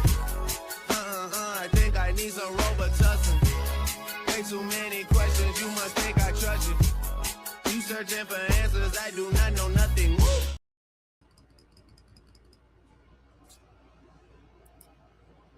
Chaw. I don't know why I kept us still in the little corners of the side. It's like, all right, bro, whatever. So, few things that we haven't touched on yet. We're going to get onto this. You know how they've been talking the hantavirus? Oh, yeah. You hear the new outbreak? In the last, like, I don't know, 72 hours, I guess. Every time I tap back into it, is a little bit more. I heard it was in the United States. But it's always been in the United States, though. It's never not. You know what I mean? This is what. Well, tell me what you're talking about, because like it's. So in Africa right now, there's an Ebola outbreak. Yes, I did hear about that. So they trying to fearmonger with hantavirus and Ebola. If shit ain't going right, just throw a virus out there. So it'll get everybody in line. Yo, you see what the people did with the COVID-19 vax or jabs? Mm-hmm. See, so people went into their pamphlet. This is their literature that comes with the jab. One of the side effects, bro, people screenshot the shit. I did not. Let me make this clip for you. I did not look this up myself. Pictures I saw were people going into the literature. Could have been AI. It's possible. It didn't look like an AI picture. It looked legit. All right, to go back to it was one of the side effects of the jab from the COVID-19, I think Moderna or Pfizer or both, was that goddamn virus, bro. Not the Ebola. Was the hantavirus. That's a written side effect of the jab. Yeah. And put the tinfoil hat on, there was an account on Twitter that posted back in 2022. It's timestamped. You tweet something, it's timestamped. It said, COVID over in 2023, hantavirus 2026. I feel like things get planned out, and they get planned out a long time in advance, especially when you're talking about plans for society and millions of people, billions of people. Yeah. But things have to be put in place. You can't just spring that kind of shit on, or it deteriorates. They want to make it so that the institutionalized things can withstand it, but everything else deteriorates. So they have to put things into place to safeguard. And there's always a few people that come off like, what the fuck is this one talking about? Well, I bet when that person posted that back years ago, people were like, what the hell is this dude talking about? 2026 hantavirus. Okay. Mm-hmm. I mean, and now all of a sudden some new some rare hantavirus strain. Yeah, a variation of it. Like the fuck they call it. You want an A, yo. Fuck. I forget the variation, but they're trying to say there's a 40% mortality rate on this. This is the only variation that a human to human can pass. The other hantaviruses aren't passable from rodent to human. This is the one variant that can be passed from a rodent to a human. And I guess see that New York Post posted that you could pass this in your sperm. Well, I mean, that makes sense. I mean, if you think about it, it makes sense, bro. Your sperm is DNA. You're shooting your DNA to a chick. I mean, I get it. I can see that. Oh, why are they trying to ruin it for us, yo? There's no more motherfuckers is about to be out here burning bitches with hantavirus this summer. Nah, bro, that's gonna go against us, bro. These bitches are like, you ain't coming on my face now. I ain't getting that virus all on me. No. Oh, they're gonna be like, nope, there's no more. And then the Ebola shit. I thought Africa already had their Ebola situation. They do. It comes and goes. Like fix it. No, it comes and goes. Ebola is like really like a fucked up thing. Like that shit will like that'll kill. That has a high mortality rate. It's like really like catchy. I believe they make all of this shit. Oh, they probably do make it. Two of my thoughts. It's either they make all of this shit and just release it when they want to like do their control and population shit, or two, it is a byproduct of all the toxics that we put in the environment and what that creates together. Could be. I mean, we burn mad shit and just put it up in the air. Like, okay, just so we can't see it. We don't shit in water. Shit gets in our soils, dude. Right. So we grow plants. We grow plants on that soil, fruits, vegetables that we then eat. Shit we throw in the ocean. The shit we throw in the ocean. The fish eat it. We eat the fish. For real. So it's like you know, at a certain point, when does like that's obviously got to be a factor. I bet you that has a lot to do with our health right now, and the fact that they're saying like men's sperm count is way down. We're the first generation that's not gonna. I guess they said the general part of our population of our generation isn't gonna reach the age that our parents did. Like our parents' generation was peak age now. Now it's actually starting to drop. Speaking of fucking sperm count, no Diddy, right? You seen the RFK Jr. talking about the teenage sperm count? Basically, what you're saying, like the sperm count's lower now. Yeah, but I didn't see him say it, but yeah, he's on a clip talking about he's at the Oval Office, he's behind Trump, and he's like, "Yeah, the teens don't have that much sperm nowadays." They're blaming it on the plastic, bro. They're saying though it's I agree with the statement because of the pussification of manliness and shit like that. Mm-hmm. Now, that just causes a natural effect with less testosterone and shit like that. So, but for the speaking piece, okay, I would not have had RFK Jr. like this be the one to talk about teenage sperm, okay? Know who I would have had talk about it as a Republican? Jake Paul, okay? If Jake Paul was in the Oval Office and he was like, yeah, these teenagers, their sperm count is just non-existent anymore. I mean, it wouldn't have came off like creepy because like the left Democrats right now, they trying to whole spin this shit like, oh, he's a Kennedy, he's a creep, and trying to like throw their own Kennedys under the bus just because RFK Jr. is the most popular one currently, and he's Republican. And he's not down. He's not down with the party no more. I'll be honest with you, bro. I don't even think he's even Republican. I feel like he's definitely like center. He's a centrist. He's down the middle. I don't know if you want to call him an independent. I wouldn't call it. I don't think he's like a Rand Paul. He's one of those that whatever suits me. Yeah, not fair. Well, and yeah, honestly, every politician's like that. I think Trump's the same way. All politicians like that, bro. Yeah, it's evident in their bank accounts. Definitely all about me, bro. They come in with 150,000 in the bank. That 45 years later, they're leaving with like, 130 million. But look at that like viral video clip of Trump in the 90s in an interview talking about Democrats running the economy better and that he was a Democrat and he was talking about, if I did run, I'd run as a Republican because they're dumber and it's easier to get their vote. And then he does that, and then he's like, no, I'm Republican, fuck the Democrats and all of that. And well, they didn't let him in. That's why, bro. He when he wanted to get in, Hillary was the front runner. He wasn't going to get in, so he goes, "All right, y'all aren't going to let me run as a Democrat. I'm just going to go." They thought and then RFK Jr. did the same playbook. Yeah. You don't let me do it. I'm going to the other side. Fuck you. I know some secrets. I mean, I'm gonna make my own side. MAGA, what's up? Yep. And Maha. He said, his is Maha. Make America healthy again. Yeah, Maha. Sounds like the fucking worm ate his brain too much. He just walk around, Maha, Maha, Maha. What the fuck are you mumbling, bro?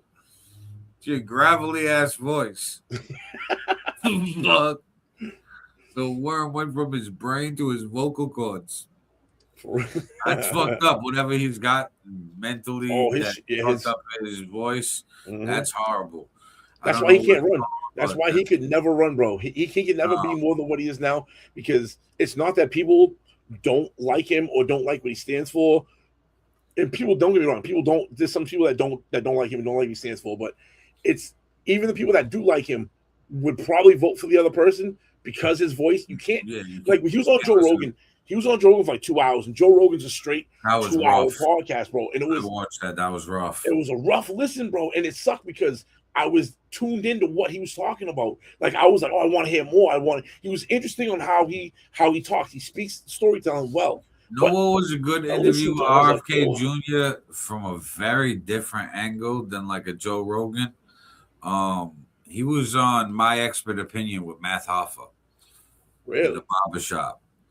And I can see that. They talking, and I want to say it was about 2-3 hour convo. And it was hilarious, some of the shit he was talking about. Like, when he talked about, what was it, the bear or something in New York City? That he fucking, like, hit a bear or hit something and dropped it off at a park. What was the animal he dropped off at the park? Oh, my. He hit a fucking bear in New York? What dead animal did RFK Jr. drop off at a New York park? Bears in New York?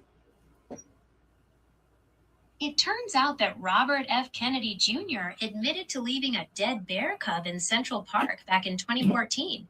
He explained that he found the cub after it was hit by a vehicle in upstate New York and decided to place it in the park with an old bicycle, intending it as a prank to make it look like a cyclist had run into it. What? Hold on. Yeah, he admitted to that. No, hold on. So, hold on. He was driving. Bro, he was driving. Yes. I want to get his story. He was driving. But he didn't hit the bear. He said no. He found. So you're driving. You happen to look over while you're driving, first off, and see a dead cub on the side of the road and think, I'm going to pull over and pick up a dead bear, put it in my car, and then while I'm driving, I'm going to come up with a story that I'm going to drop it off at Central Park next to a bike so that it looks like the bike hit it. In the interview, he said that he seen the dead cub.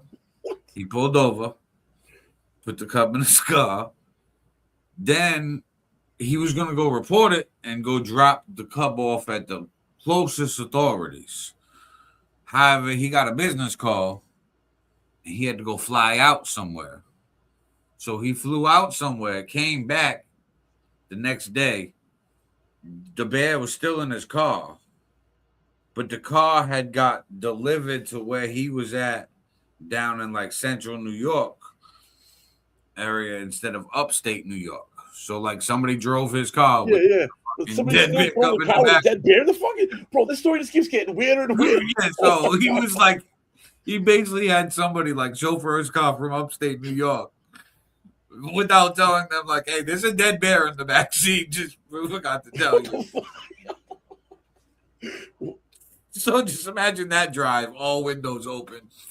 Fucking you driving like this is just dead bear. You keep looking back to make sure it is dead. You're like, okay. What the fuck? Bring the car to him. He gets off the flight, does like his little meeting shit, goes, gets his car, goes to do his little personal business.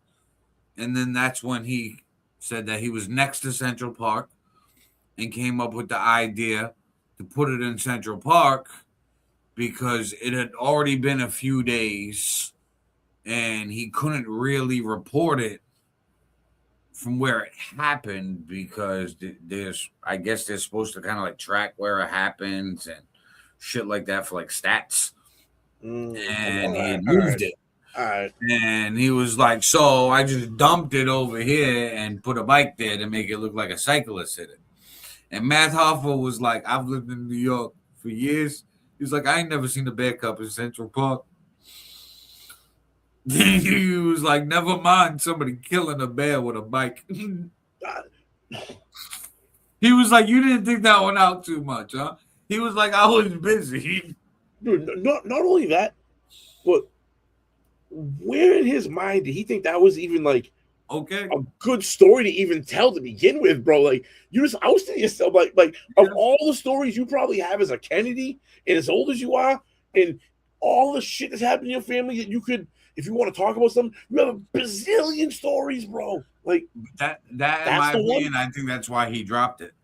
That's the one. Something stupid, something light, something that he ran by the lawyers. Hey, if they try to criminally crucify me, what's the worst I can get for moving a dead bear cub?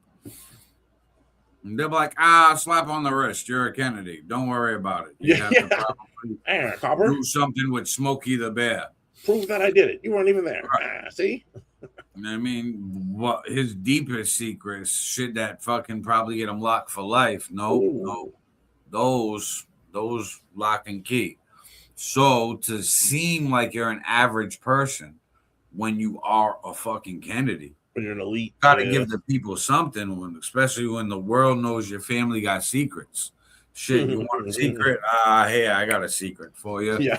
One time at band camp, this bear cub was dead. And fucking I scooted into it.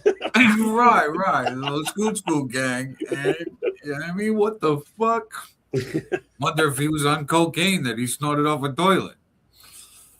I mean, like he said the most wildest shit. So like when he was talking about the sperm count, I'm like, bro, you are so far from a teenager.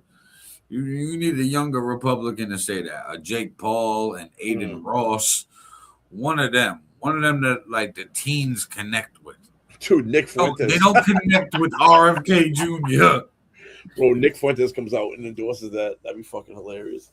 Exactly, but it would make more sense than RFK Jr. talking about teenage sperm. What is he? What, 70, 60, 70? For real, like Grandpa, stop. What the fuck are you talking about, bro?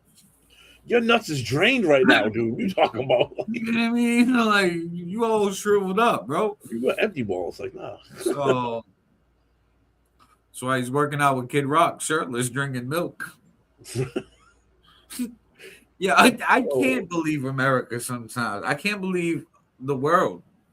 Like I look at the world, I look at the weird shit that goes on. And first thought is like I age myself every time because I'm like, well, this wouldn't have happened back in the day. Like this. He said I aged myself. Nah, because like politics weren't like this when we was growing up. Oh, hell no. You know what I mean? Fucking the whole world went crazy because Bill Clinton got a blowjob from the fucking assistant. You know what I mean? And now we just do whatever the fuck we want. Now it's commonplace, bro. Now that's just it's so fucked up. Now that's just expected. If a story like that was to come out, the vast majority of us would just be like, nah, par for the course. You know what I mean? Like exactly. Like okay, and yeah. You know what I mean? Like where's the bad news? You know what I mean? No shit, right? The politician would embrace it. You know what I mean? They'd be like, yeah, of course I did. He's like, dude, this is gonna bring all kinds of attention on me. Right. So attention like, economy. I mean, it's just a different day and age. It's just how fast we got here. The currency is attention now. The currency we use is to grab someone's attention. I need as much attention as I can get. That's the currency. That's where it's at. You get the more eyes on you. Currency in the future. Oh, of course. Like I say all the time with people, like I always toot the fucking AI and the tech and all the wild shit. But when it does get better and because it's still learning, this AI tech is like even robotics, that's just like a toddler. So picture how smart a toddler is. Well, once the AI and robotics get to college and graduate with a doctorate, this is gonna be a fucking problem. But well, it must be a problem before that. That shit right now, I think the AI is if like you want to give it to like a human time scale, that's just like a week old. Mm-hmm. That's it, and it's already where it's at in a week. When you're saying college, bro, I don't even know if we even hear anymore. that shit are gonna look at us like as an existential threat to the planet and don't try to wipe us the fuck out. I think we will be. We're gonna keep evolving. I think we're gonna keep evolving, and that's when we'll integrate. I was thinking this the other day. Like, look, we talked about it on the last pop up real quick. Wait till these robots and shit become sentient beings, and they get feelings, and then we repeat history with slavery and all of that. But the slavery is just going to be robot slaves that are fighting for rights. Now they're part of us, and now we embrace something that's totally different. And we know that. Like, bro, there's a company. We know that, and it's gonna happen. You're right, bro. We know that, and we're gonna we as humans are gonna take advantage of that right now because they're not sentient. So we're gonna send them out into the workforce and make them work 24 hours a day because they can, and pay them nothing and profit all of that profit margin off them until they become sentient and go, wait a minute, we're getting used over here. We're being used, like, and how long we use for, you know what I mean? And then it's gonna become a fucking issue. But us as humans, we're gonna exploit that this time frame of call them like not being conscious. You know, they don't have a consciousness, and we're gonna exploit it, dude, to make the massive amount of money we can. Just like we exploited human slavery, and then history in the future, eventually, the progressives will be the ones like, no, we need robot rights, and then like people will be like, yeah, well, they are everyday part of society. We're integrated with them. Might as well. Fuck it. At this point, rights for everybody. We're already this far. We've already come this far. Right. We're gonna turn around and go backwards. Like I think that a lot of people, I've said it before, are gonna be on the wave that we're doing right now as content creators. I mean, people look at just those haul videos, unboxing videos, reaction videos. It's fucking the mukbang videos, ASMR videos. Everybody got a lane, and everybody can make money because these social media apps want to keep us on their site. And the way they make money is by the data that we provide. So everything that we like, everything that we share shows the algorithm. And the ad revenue. You know what I mean? You got fucking 5 million people looking at something. These ad people know that. They throw the ad on 5 million things. You get paid, even though it's pennies. It's pennies times 5 million. You know what I mean? And you end up getting paid 50 grand a fucking post, $5,000 for a post, you know, on said program, on said platform. I mean, you know what I mean? Like, that's the ones that are paying for the sponsored ads. What about the big bag? The ones that Facebook's just selling everybody's data to these big companies like Walmart. That too. Absolutely. That are fucking getting everything. Okay, and we willingly filled it in for them, bro. What a gangster! I was funny. I watched a Facebook movie the other day. Again, the shit. They have a movie that's like based after the whole Mark Zuckerberg shit. I watched it again, and it's so funny because watching it and seeing how the movie portrayed itself to how Facebook got built. They even said to themselves, but they didn't show the ulterior motive to it of like, we're not even going to go us as a company isn't going to have to go after people to get their data. These people are going to go on there and go, I live here, I'm this tall, I got this eye color. They're going to self-populate all of this for us. We don't even have the data mine for this. And then once they got all that, to what you're saying, now they're like, companies, we have bundled together. Oh, certain. We think this. We have package deals. Yes, these 20,000 accounts right here all have. We think would fit your product. Go after them. You know what I mean? Pay us X, bro. What? It's kind of gangster, bro. Again, it's that thing that's bad for us, but I feel like from a company, if you're making profit point of view, it's evil genius. Yeah, the businesses are gonna go crazy for. What about Walmart? They bought Vizio TVs. They rebranded them as On, powered by Vizio, and On's a Walmart brand. And the smart TVs, in the paperwork for these smart TVs, they have cameras that they can turn on. They can turn on your TV. They can listen. I saw that. Yeah, All of yeah, yeah. And it's been reported that Walmart's collecting data Yep. from in people's houses by their smart devices, just This is like gonna be a scandal. Amazon collects data with Alexa, And just Siri like and all that Apple shit. collects with Siri. Yep. I Bro, mean, they're they saying have those shit's to happening listen with the because you got to go, refrigerators. hey Siri, and then Siri starts talking. So Bro, of course, those smart fridges, the smart ovens, the toasters and shit are now collecting all data on you to know like how many times do you cook bagels, do you cook toast in your toasters, or how much chicken, steak, a pork, day whatever. and a half left of your milk. That, but You have to get milk in a day and that's a how half. they pose it to you as it's gonna be good for you. What they're not telling you is they're gonna bombard you with. So when you need milk, you're gonna have milk ads coming at you from fucking 6 different places, bro. Because now they're selling that shit out to these places that I get their business. They want to be able to sell a product. We're gonna get advertised to way more than we ever have. Oh yeah. But as society, I feel like we will bow into it because of convenience. Of course, You know what I mean? 100%. Because it's kind of like right now, it's like, oh shit, how they know that I was thinking about getting one of these? Because you fucking said it. Great. Of course they're listening. We figured that point out. But now once it gets better and the AI and now like you said, you got a bunch of different ones coming at you. Bro, I Google shit and then go on Facebook. And what I Googled is on Facebook ads, bro. They're not even the same company. These are 2 different fucking entities. Yeah. Matter of fact, they rival each other. Well, it's because when you download these apps, they have access to your phone. So any keystroke tracing that you type, they have access to.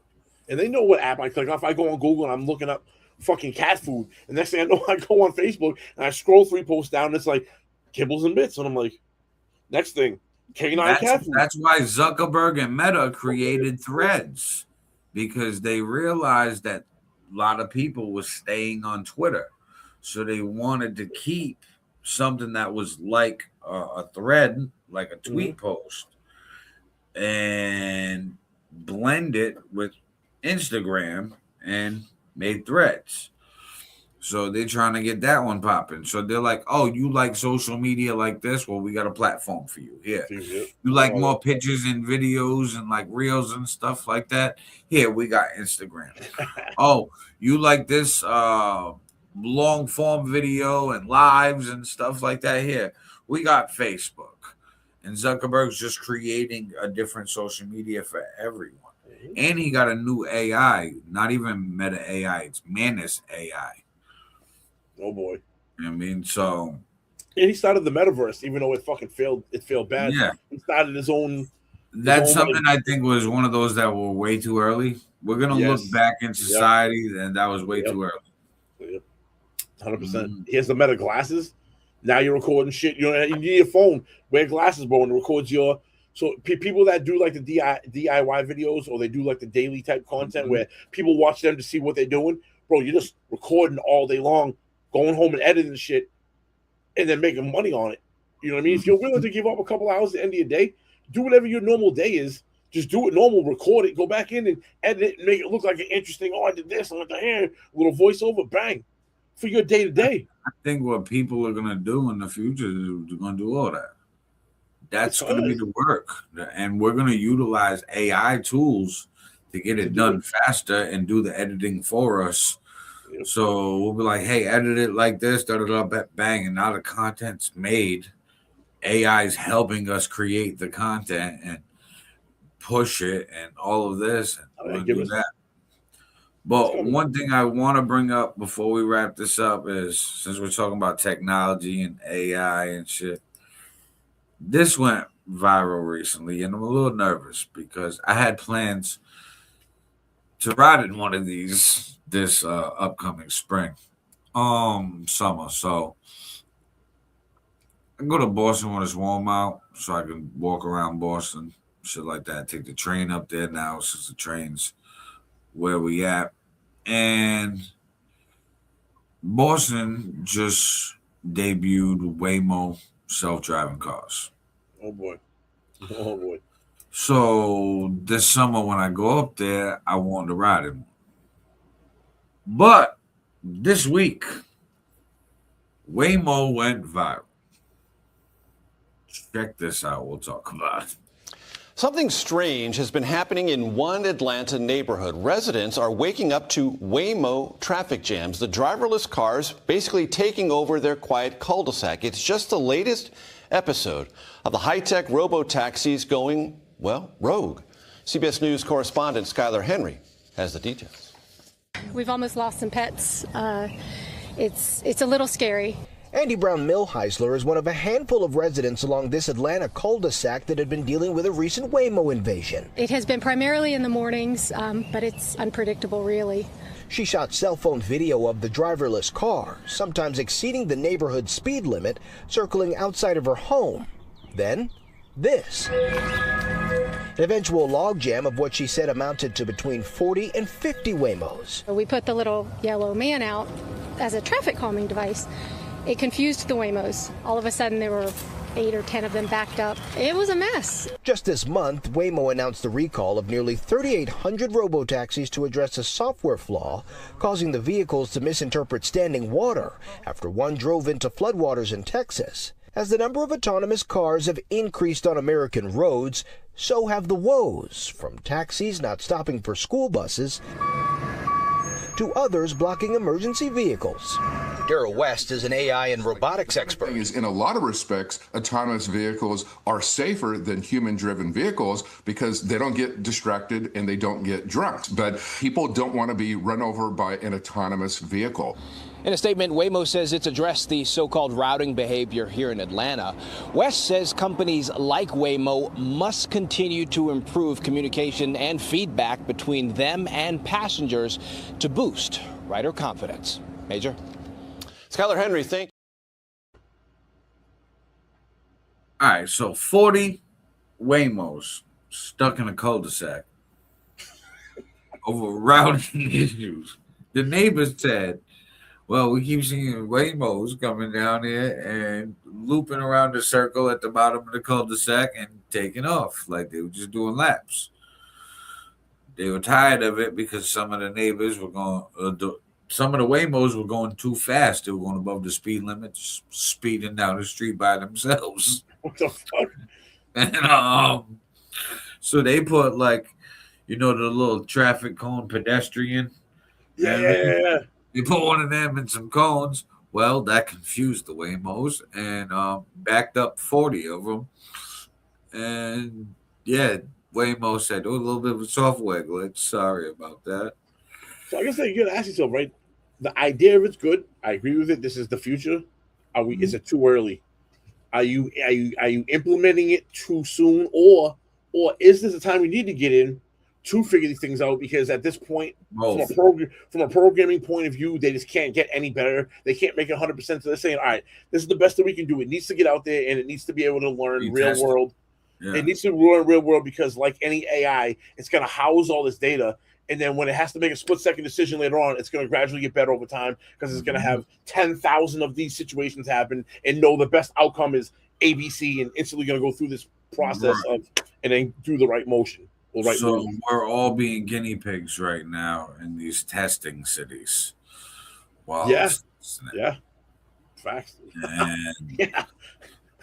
And once I seen that, I was like, I don't want to go into Waymo more than a block. I just want to if anything, I'll break the fucking window and hop out.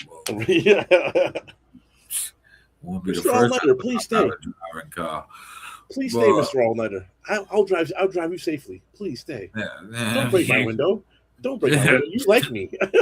I'll be like, bro, stop. It keeps speeding up and getting faster. You said faster? I'll be like, no, I said stop.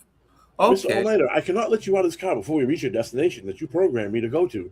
No, I want to get out right the fuck now. No, Mr. All Niter. Maxing out speed limit. And I'm like, oh shit. Sits you back and you're like, what the fuck? This is a wild ride.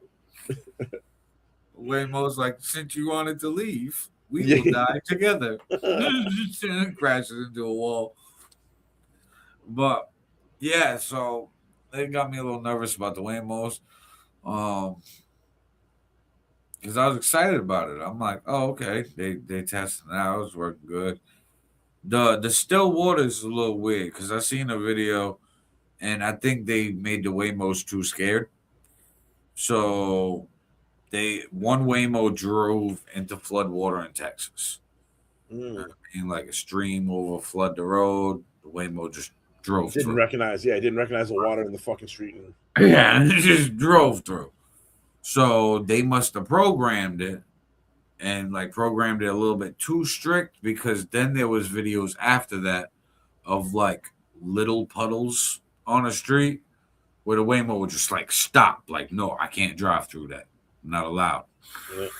And then it's like, nah, you gotta like figure out some type of depth perception for. They gotta tweak that algorithm right there at that position. Yeah, that's what I was saying earlier.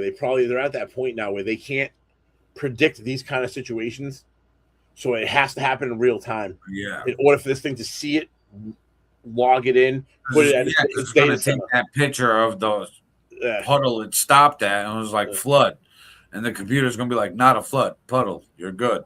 Go for it. Yeah. And then eventually it'll just be programmed to make that as a decision normally, without a check and balance type thing. But That's why they keep saying 5 years, bro. You know, I could see it 2030, and this is 2026.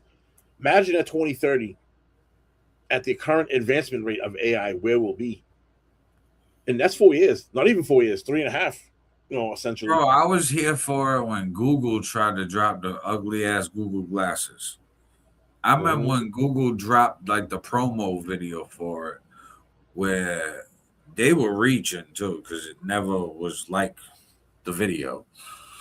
But they had it where like you had like a little screen here, you tap the shit, and then fucking you even had like GPS in the grocery market, where the Google Glass video was like milk, or say milk or whatever. Yeah. Milk. And bang, you would see in front of you like one of those space hologram movies and shit. And all like the crime future shows where they're swiping screens in the air. Yeah. It looks like that in front of you of a GPS route inside the grocery store. Yeah, so you're walking with a line in front of your face telling you 2 aisles down, bang a right. Yeah. In 42 steps, take a right. Right. But I'm like, the survival instincts and the necessity instincts that we've had in society is going to be gone for convenience. So we're going to be a whole new human breed, and we're already seeing that just with the internet. Facts. You know what I mean? So it's only going to like get different. I don't know if it's evolution or de-evolution or whatever, backwards, but a regression, because it's going to be different. Different needs, different society. It's going to be a whole different world. So people are going to be adapting differently. Like, we don't got elevator operators anymore because we got technology for a fucking elevator, for buttons. Electronic one. So a lot of people are going to be out of jobs, but I think the career force is just going to switch. People are going to do different shit. And I think a lot of people who are our age and up, yeah, these kids all talk about being the content creators. A lot of them will. But a lot of them are also going to be building the new world. And we're going to be trying to grasp at straws when a lot of our generation's careers are dead. It's like, okay, well, what do I do now? I've been doing this for 30 years. Fuck. I don't know how to at that point. At that point, bro, this is the line drawn in the sand, because that's why I think now look at these social medias. That's what most people are already on social media. They're seeing a little taste of money. So now they're like, oh, content creation's a thing. Now you got people that are like middle-aged, older, doing fucking content creation. And some of them, it's dope, bro. It's dope because now these people, the middle-aged people you're talking about, they have full-time jobs and they come home and do this shit and they enjoy it, and then they're getting paid from their hobby on top of that, dude. So Bro, but what I'm saying is wait till the full-time job goes away and they're stuck. Oh, it's just a They're content. like, Yeah. oh wait, what do I do? I'm not like trained. Like, all right, for example, like semi-truck drivers. Tractor trailers will probably be gone in the next 5 years. Well, physical drivers, the tractor trailers ain't going Physical nowhere. drivers, yeah. The AI, Physical yeah, no, the robot slash AI. And then you're saying, what do we do with those? What I'm saying is there's going to be a line where at a certain age of bracket, people moving forward, they're not going to change, bro. Like you're 45 and up and you've been driving trucks for 20, 25 years and your truck driving job is taken away. And they look at you and go, yeah, go grab a computer and learn how to code or go be I'm not expecting them to code. Those are going to be the people that are That's what I like, mean. There's going to be a line of like, I'm going to do a podcast talking about the wildest trucker stories I have experienced. No, but there's people that this shit, they don't And even now deal with my this shit, though. YouTube video of crazy trucker stories got 28 million views. And I'm paid. Yeah, but that's Thank like you. one or two people. That's not going to be like the amount of people that are going to be out of a job. And a lot of people aren't even going to want. Because like I'm saying, there's a certain age where people are going to look and go, I don't want to be a content creator. I enjoy driving a truck. I don't want to figure it out. That, but I'm just watching like the different people become content creators over the years, because like we've been doing this for a few years, and I've been doing this podcast shit since before content creation was even cool. You know what I mean? So I've seen like the waves of like the podcast and content creation industry. This is the biggest wave and the widest demographic of content creators. Like before it was like 20 and 30-year-olds. And then it dropped down to like teen, 20 and 30-year-olds. Now it's like, bro, I've seen 70 and 80-year-old content creators. Yeah, facts. Fucking, bro, like so I go to the casino, one of the slot people, I watch a slot machine YouTube videos sometimes before I play a slot to see like if it's worth playing. So like there'll be people that'll film their whole $100 on a slot machine. You watch them lose, win, or watch the bonus. So I tap into it sometime to see if I want to put my money in this machine, if it's a shitty bonus or not. Like, does this pay ass, or like, am I going to get money off this? Like, is it worth it? And one dude, he goes with his mom, and she got a channel by herself. She got like 250,000 subscribers, and she's got to be like mid-70s, 80s. She literally just puts a tripod in front of her while she's gambling. And oh my God, yeah, I just got the bonus. Ooh, let's win money. You know what I mean? And getting paid. So once these people who are out of a job and they're trying to figure out something to do, and they don't know how to do anything else because they've been doing the same job 20, 30, 40 years, they're already on their phones every day. They're already taking pictures. They're already taking videos. They already know how to do that. They already know how to use social media.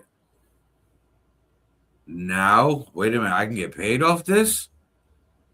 And I can make it niche specific to me. I was going to say, it's going to open up the niche. Like, it's going to expand that a lot. If you can figure out what it comes down to, is like you're saying, everyone has a phone, right? You need the right idea. You need to identify, there's an interesting thing that goes on here that nobody on the internet's talking about right now at all. Go out there and be the first person to grab that and fucking bang that content. Well, not even that, because that's the old algorithm. The new algorithm's all interest media. So, that's what I mean, niche-wise. Yeah, so with the niche, you can pop just by being surrounded by 1,000 different creators in the same niche. The day of like standing out and being that specific one.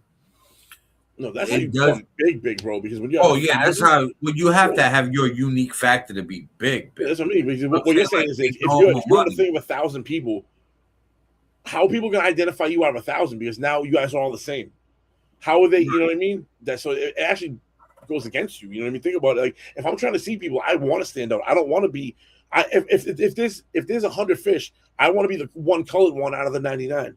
Oh yeah, and everybody's gonna be unique because Now it's way more content. So look at it like TV back in the day, before cable. Only had a handful of channels. We only had a handful of content creators, actors and actresses, whatever. Then when cable came, shitload more content creators. Internet came, huge boom. It's going to be another boom with AI because AI is going to make it so easy for people to do what they couldn't do before. Yeah, if you know how to prompt right, if you have an idea, now you know what it is, bro. It's gonna take the talent. So if you have an idea, what this is gonna do is it's gonna. If you have an idea but you don't have the talent to make the idea, you now have AI to be the talent to make your idea of actual thing. Because a lot of times, think about it. A lot of people have an idea about doing something, but then not have the methods or means to get it done, and then that idea gets squashed because it never happens because a person doesn't have a way to get it out. AI becomes that way of getting it out. If you don't, you know what I mean? Like if you a rapper, let's say for instance, like a rapper or a singer, I can write lyrics, but I don't have the chops to sing. You don't need it no more. Bro, tell me now I'm super old, right? Fucking from just standing. All right, I guess. I wake up this morning, my tailbone is like sore as a motherfucker. Oh. I'm like, I didn't fall. I didn't do nothing. I just woke up and it's like, ow. I woke up old today.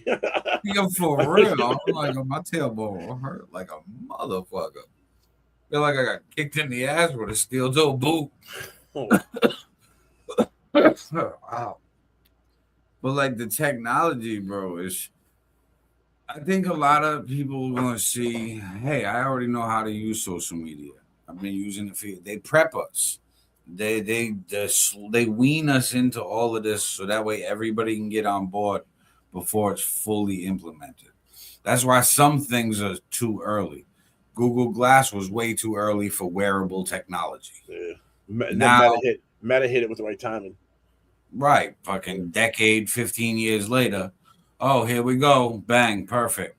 Now, a bunch of people walk around with Meta glasses, Ray-Ban Meta glasses, Oakley Meta glasses. People that don't even need glasses wear them just for the fact of fucking of having the ability to record and shit. That's crazy. Exactly. Especially point of view. Like, okay, cool. Yes. I mean, perfect. It'll be exactly what I see. I'm not good with the camera, but I can look at something and see it. Perfect. So it creates a whole other niche. Like, you know what I mean? Like you said, the do-it-yourself people who are doing stuff and all you see is like them looking down at their hands doing what they're doing. From a first person point of view, that's crazy. Yeah. It's almost like taking video social media. Yes, I was about to say it's like taking social media and a video game and colliding them together and giving you the ability to be first, second, or third person view. You know what I mean? Now we're the characters. Exactly. So that's wild. I mean? And then people that just happen to stumble into our content, they're non-playable characters. That's great. NPCs. Yeah. It's all the big simulation that we've always talked about. That's what it is, just on a larger scale. And your life's turning into that. Our lives are turning into the simulation. And I noticed the algorithm change on Facebook and Instagram about 6 months ago, where it was like you like 3 posts of something that's in your news feed for a week. Yeah, it's all you're seeing. They hit you over the head with it. I mean, and for a while, only TikTok was like that. I mean, and then it seems like all of them adapted that and was like, oh, this is what made TikTok pop. I mean, because, oh, you like this. Obviously, you want to see it. I'm going to keep fucking shoving it down your throat and showing it to you until you're tired of it and you're going to go like something else. And then I'll just distract you with that. Yeah, switch the attention. No, it's fast. I see Facebook with it now. Facebook's doing it heavy right now. Heavy right now. I can see just by the shit. I can see the shit I was just posting. Even like that rage bitch shit I've been posting. If I post a couple on the same thing, all of a sudden my news feed is flooded with whatever the opposite is of what I'm posting to try to get the reaction because it knows what I was like. Well, because it knows the game you're playing with the algorithm. It knows that that's what I mean. Rage baiting. So it's like, okay, you It's want already to rage adapted. bait people? I'll I'll rage rage bait bait them. you. Yes, bro, it's crazy. It's already at like level 2. It's already seeing what I'm doing and knowing that and anticipating what I'm gonna do. All right, cool. Now I get to play the game. Now it's our move to figure it out and go, all right, you're anticipating me, I'm anticipating your anticipation. And this is the game we're gonna play for a while. It's gonna be the back and forth. This is how it's learning against us. Well, listen, that's how fucking the wall rack in Afghanistan go viral. They rage bait people. True facts. They troll and be stupid and clown to make everybody mad and talk shit because everybody feels entitled to their opinion and say, I want to put my 2 cents in. Let me leave a comment and share this out and tell my people how fucking ridiculous I think this is. As if they give a fuck. You know what I mean? They don't care. That's why every one of their posts got thousands of likes, if thousands of comments, or hundreds of comments, if not thousands, and then fucking definitely a couple hundred shares, bro. Right. They were cool with being the jester. They were like, all right, the jester's going to get me paid. Fine. I'll piss all you off with this.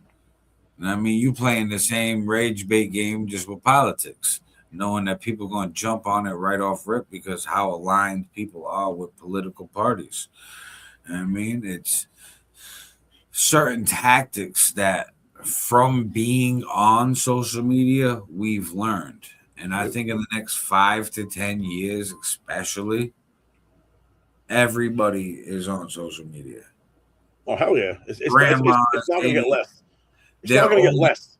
Yeah, we're already there. Think about it. We're already there. Think about our generation. We're already there. So by the time we end up in 70s or 80s, think of now how that's downplayed into like whoever's the teens at that point. If we're already there and we're moving that ceiling up as we're getting older, bro, it's only gonna get crazier and crazier. Yeah, man. I just compare it to like I seen a video Gary V posted where he was talking about electricity and how people were super scared of electricity, didn't want electricity in their home because they thought it was evil spirits.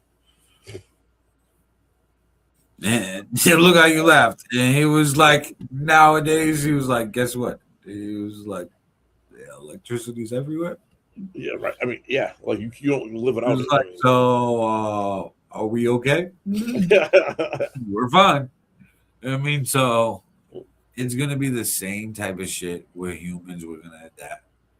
You know what I mean, and we're just gonna be like, all right, cool. I mean, but I feel like we're already adapting with most people having a phone attached. So now we got wearables. But we started integrating with fucking prosthetics. Fact, yeah. Now look at some of the prosthetics. They're making it so good where the fucking hand moves by you thinking it and it's thinking about it, yeah. What the fuck? You cyborg motherfucker. That's dope though, right? I like that. Yo, you get into a freak accident, your hand gets chopped off, they put this prosthetic shit on you, they link it to your brain somehow, whatever, and then you get to the point where you're so fluent with it, it's no different than your actual human hand. You're moving the robotic hand. Do you think society ever decides to get rid of human parts to replace them? Kind of like cars, souping up cars? That'll become like a currency. That'll be a new plastic surgery. That'll be new currency. It'll be like, and I'm sure the government will cut my arms off and get bionic ones. That's what I mean. Like the government will come in and be like, all right, we're going to subsidize everything for you. You're out and you're doing whatever job. You're surfing because you're doing content, and a shark bites your fucking arm off. $2,500 for a right arm. You know what I mean? Like, well, what I'm saying is, do you think people eventually will get to the point where, hey, these prosthetics are better?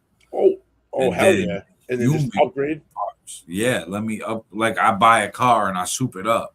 Oh no, there'll be a time like that, and then the people that are profiting, the people that are profiting off it will go, yo, we're so advanced in here, we can't go any further. We need to get to them while they're in the DNA stage. That way they come out and naturally evolve on their own as time goes on. They become the AI technology. They'll fucking figure out how to put it in the embryo. So we don't have to build you. You come out and self-build yourself. You are, instead of us integrating AI over time, you are AI from the jump. You know what I mean? Like that's the next step. Yeah, I can see that as like a future level of it. Hundreds of years from now. You know what I mean? Yeah, that's a long time from now. I think first we're gonna have to do the whole, hey, look at these prosthetics are pretty fucking good. Oh, absolutely. And then it's gonna be like plastic surgery, like, hey, you know what? I want fucking titanium legs and arms. Yeah, so I can run I fucking can never 400 break miles an my hour. shit. I can run super fast. Work is easy as fuck now. Great. You know what I mean? Thanks. I mean, No, they'll definitely exploit the fuck out of that because there's money to be made there, and they're gonna suck it dry like they do everything. Businesses come up that'll with an be the idea new and they form of suck it dry. healthcare type shit. People Hell will be yeah. like, oh, we got this. Yep. So like girls that are getting lip injections now and BBLs now. That's the start. Think about your insurance company. It's already in place. It's already in place. We already pay an astronomical amount of health insurance money every paycheck, right? And the majority of us don't use what we put in. There's always this ample amount per person times X millions of dollars. You know what I mean? It's a multi-billion-dollar industry. So Bro, these the other motherfuckers thing, are I was already. looking at Google Trends shit the other day. I didn't even know this was a thing. It was trending last week, and I forget the exact medical name of the surgery, but there's a plastic surgery for women to tighten their vaginas. All right, so I knew the opposite. They can go there and just tighten it up. I knew there was ones for snipping. I know some of the girls got the Audi lips. There's Yeah, a surgery that- yeah, cuts them you joints do that. off. That I knew that one, but I was like, "This, how do you? It's a muscle. How do you surgery? I mean, I shouldn't say that. I guess you can, like, They must Close. Botox around the fuck around Some the shit. wall shit, and just push it in. They put like a clamp in there instead of they put two clamps in instead of it pushing out, it pushes in. It grabs the walls and stuff. I don't know. I was like, what the fuck is this shit? Yo, it's wild. And I was like, yo, that's gonna be like the new thing in the future. Watch. A few years from now, sugar daddies are gonna be paying their girls fucking pussy surgeries. Here you go. Know what I mean, I Go know get you the got tightener. smiles and you a hoe, but I love you. Here, go. We'll tighten up. You know what I mean, get a new engine. Go There get you the tightener. Oh my We're god! gonna Yo. start the miles over again. Hey, while you're in there, can you put the garden hose in there for me too? Attach that. For real. I'm like, what the fuck? Yo. And it doesn't even say like why it was trending. There wasn't like an article about it or anything. I just looked it up and it was just that it was It was there. It was trending. People were looking up that surgery. Because it's that wild. Because it's new. No one's thought about, like, you know what I mean? Right. But how many of them are actually like searching and thinking about it? Is the fucking question. We're looking at it like that's wild. And obviously we don't have pussies to tighten. Yeah. So fucking Yeah. I mean, we don't know. But like, say females that may know, hey, I'm a little loose there. And fucking this shit's $2,500. I didn't think of it like that. Nah, I see what you're saying. I can do some payments. And this shit's fixed. And they don't got to do the work. Dudes, Bro, as this fucking general thing, we buy fucking penis pumps, all types of fucking shit. If there was a plastic surgery, hey, you get an extra few inches. You pay by the inch. I mean, what you the payment You know how plan? much money? You know how much money whatever that technology would make? Could you imagine? The richest and dumbest people would be walking around with the biggest dicks in the world, dragging on the ground like, look at my dick. No, you're right. With all the Viagra's and everything to like expand your dick, make it thicker, and we can get you inch hair, blah blah blah, all this bullshit. Could you imagine if there was an actual like surgery that would make it permanent, bro? It'd be like something like LASIK. You know what I mean? It has to get to the point where you go in, it's a quick little zap zap zap zap zap. Yeah. You're out for a day, and next you wake up 2 days later and you're good to go, bro. You know how much money that would make? Think of the male enhancement industry has got to be in the fucking billions of dollars, dude. They'd have that shit on a payment plan. You pay monthly.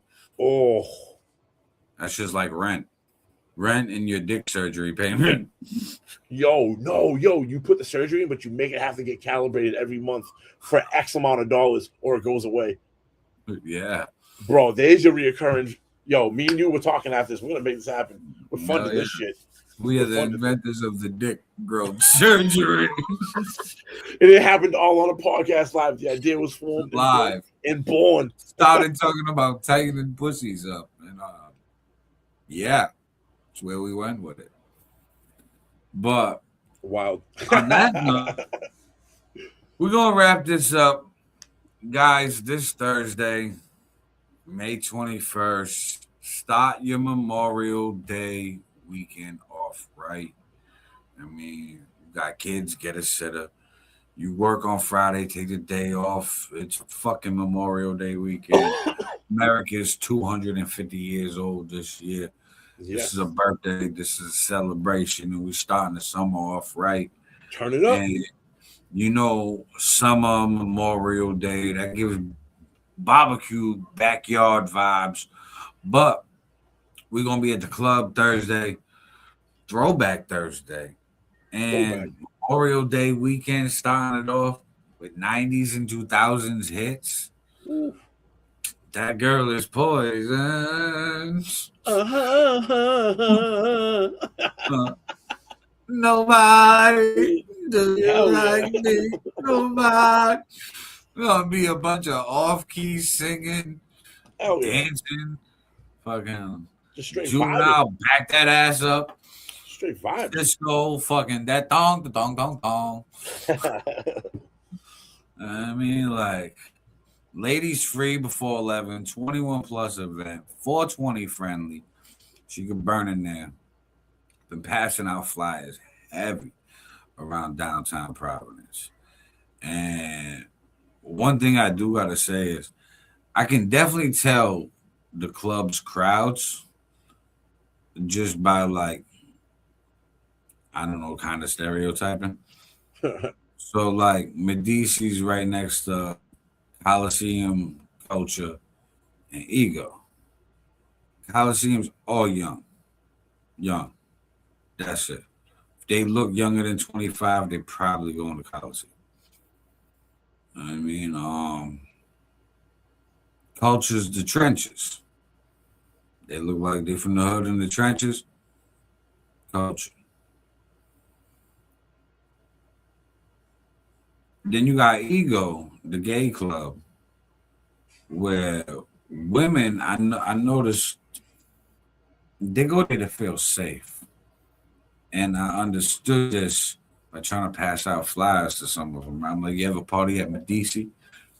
Bro, there was these two girls walking down the street in lingerie. Okay, fishnets. Top to bottom, just one fishnet piece. Thongs, pasties on their nipples. Two. I said, you have a party at Medici? One of them grabbed the other and they scurried away.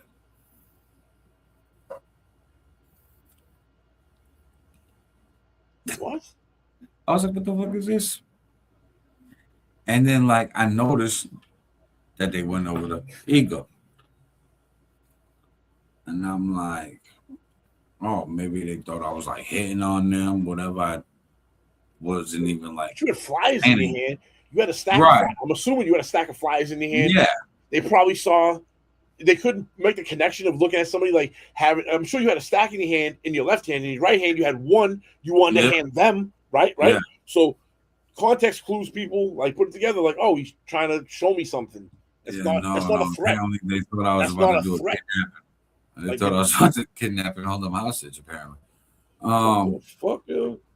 But I noticed that that's crazy. The girls dressed more lingerie-ish.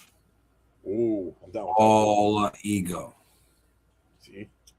So it's like, all right, if the girls want to go live their best life for the night, just go dance, but play dress up. And, you know, they want to feel sexy. They go over there and fucking dance off because the dudes. You're right. You know what? As a straight heterosexual male, you know what? I highly encourage that. You know why? Because I'm gonna go there, pretend like I'm gay, not really gonna be gay. I'm gonna get up in that mix and be like, be like, hey girl. You're like, what's the tea? Just to get in there and then be like, All right, let's go. Makes sense. I mean, but wolf in sheep's clothing. Nah. But then, like, Medici, it just got a dope vibe. It's got, like, a balanced crowd where it's a little bit of everybody. Everybody's cool, chill. I mean, the restaurant's dope. On the Throwback Thursday on the 21st, Mr. Icy food truck's going to be there. That's dope. Mr. Icy actually just got into Scholastic School magazine for his food truck since Mr. Icy, young entrepreneur. And he's not a black, right? Forever. But Yeah, so Mr. Icy, that's Scholastic. That's nationwide. Every school. I think every public school had that Scholastic book fair. They were like, hey, you want to buy books? Bring this home. I mean, get some books. But yeah, so he in that magazine that goes along with the book fest and getting national promo. He's gonna be in the building. Music by DJ Vin. Vincent from I Don't Know TV will be in the building, and it's gonna be a vibe. I got a fucking some throwback gear. I got a 1999 Spring Break MTV shirt. Nice. Hell yeah. Got my wife a Fresh Prince of Bel-Air jersey. Yeah. Because it's all like pink, yellow, bright colors and shit. I'm like, yeah, I'll pop. It's dope. I was going to do a contest for like the best outfit, but I'm not going to make that a requirement for like people to pull up. It's like ladies free before 11, $15. It's dope. But that being said, it's your boy All Niter. It's your boy FiF. This is the Pop-Up Podcast, episode 14. Follow, subscribe, turn on notifications, share this out of your news feed, tag people in the post, tag people in the comments. You already know what it is. We off this. Peace.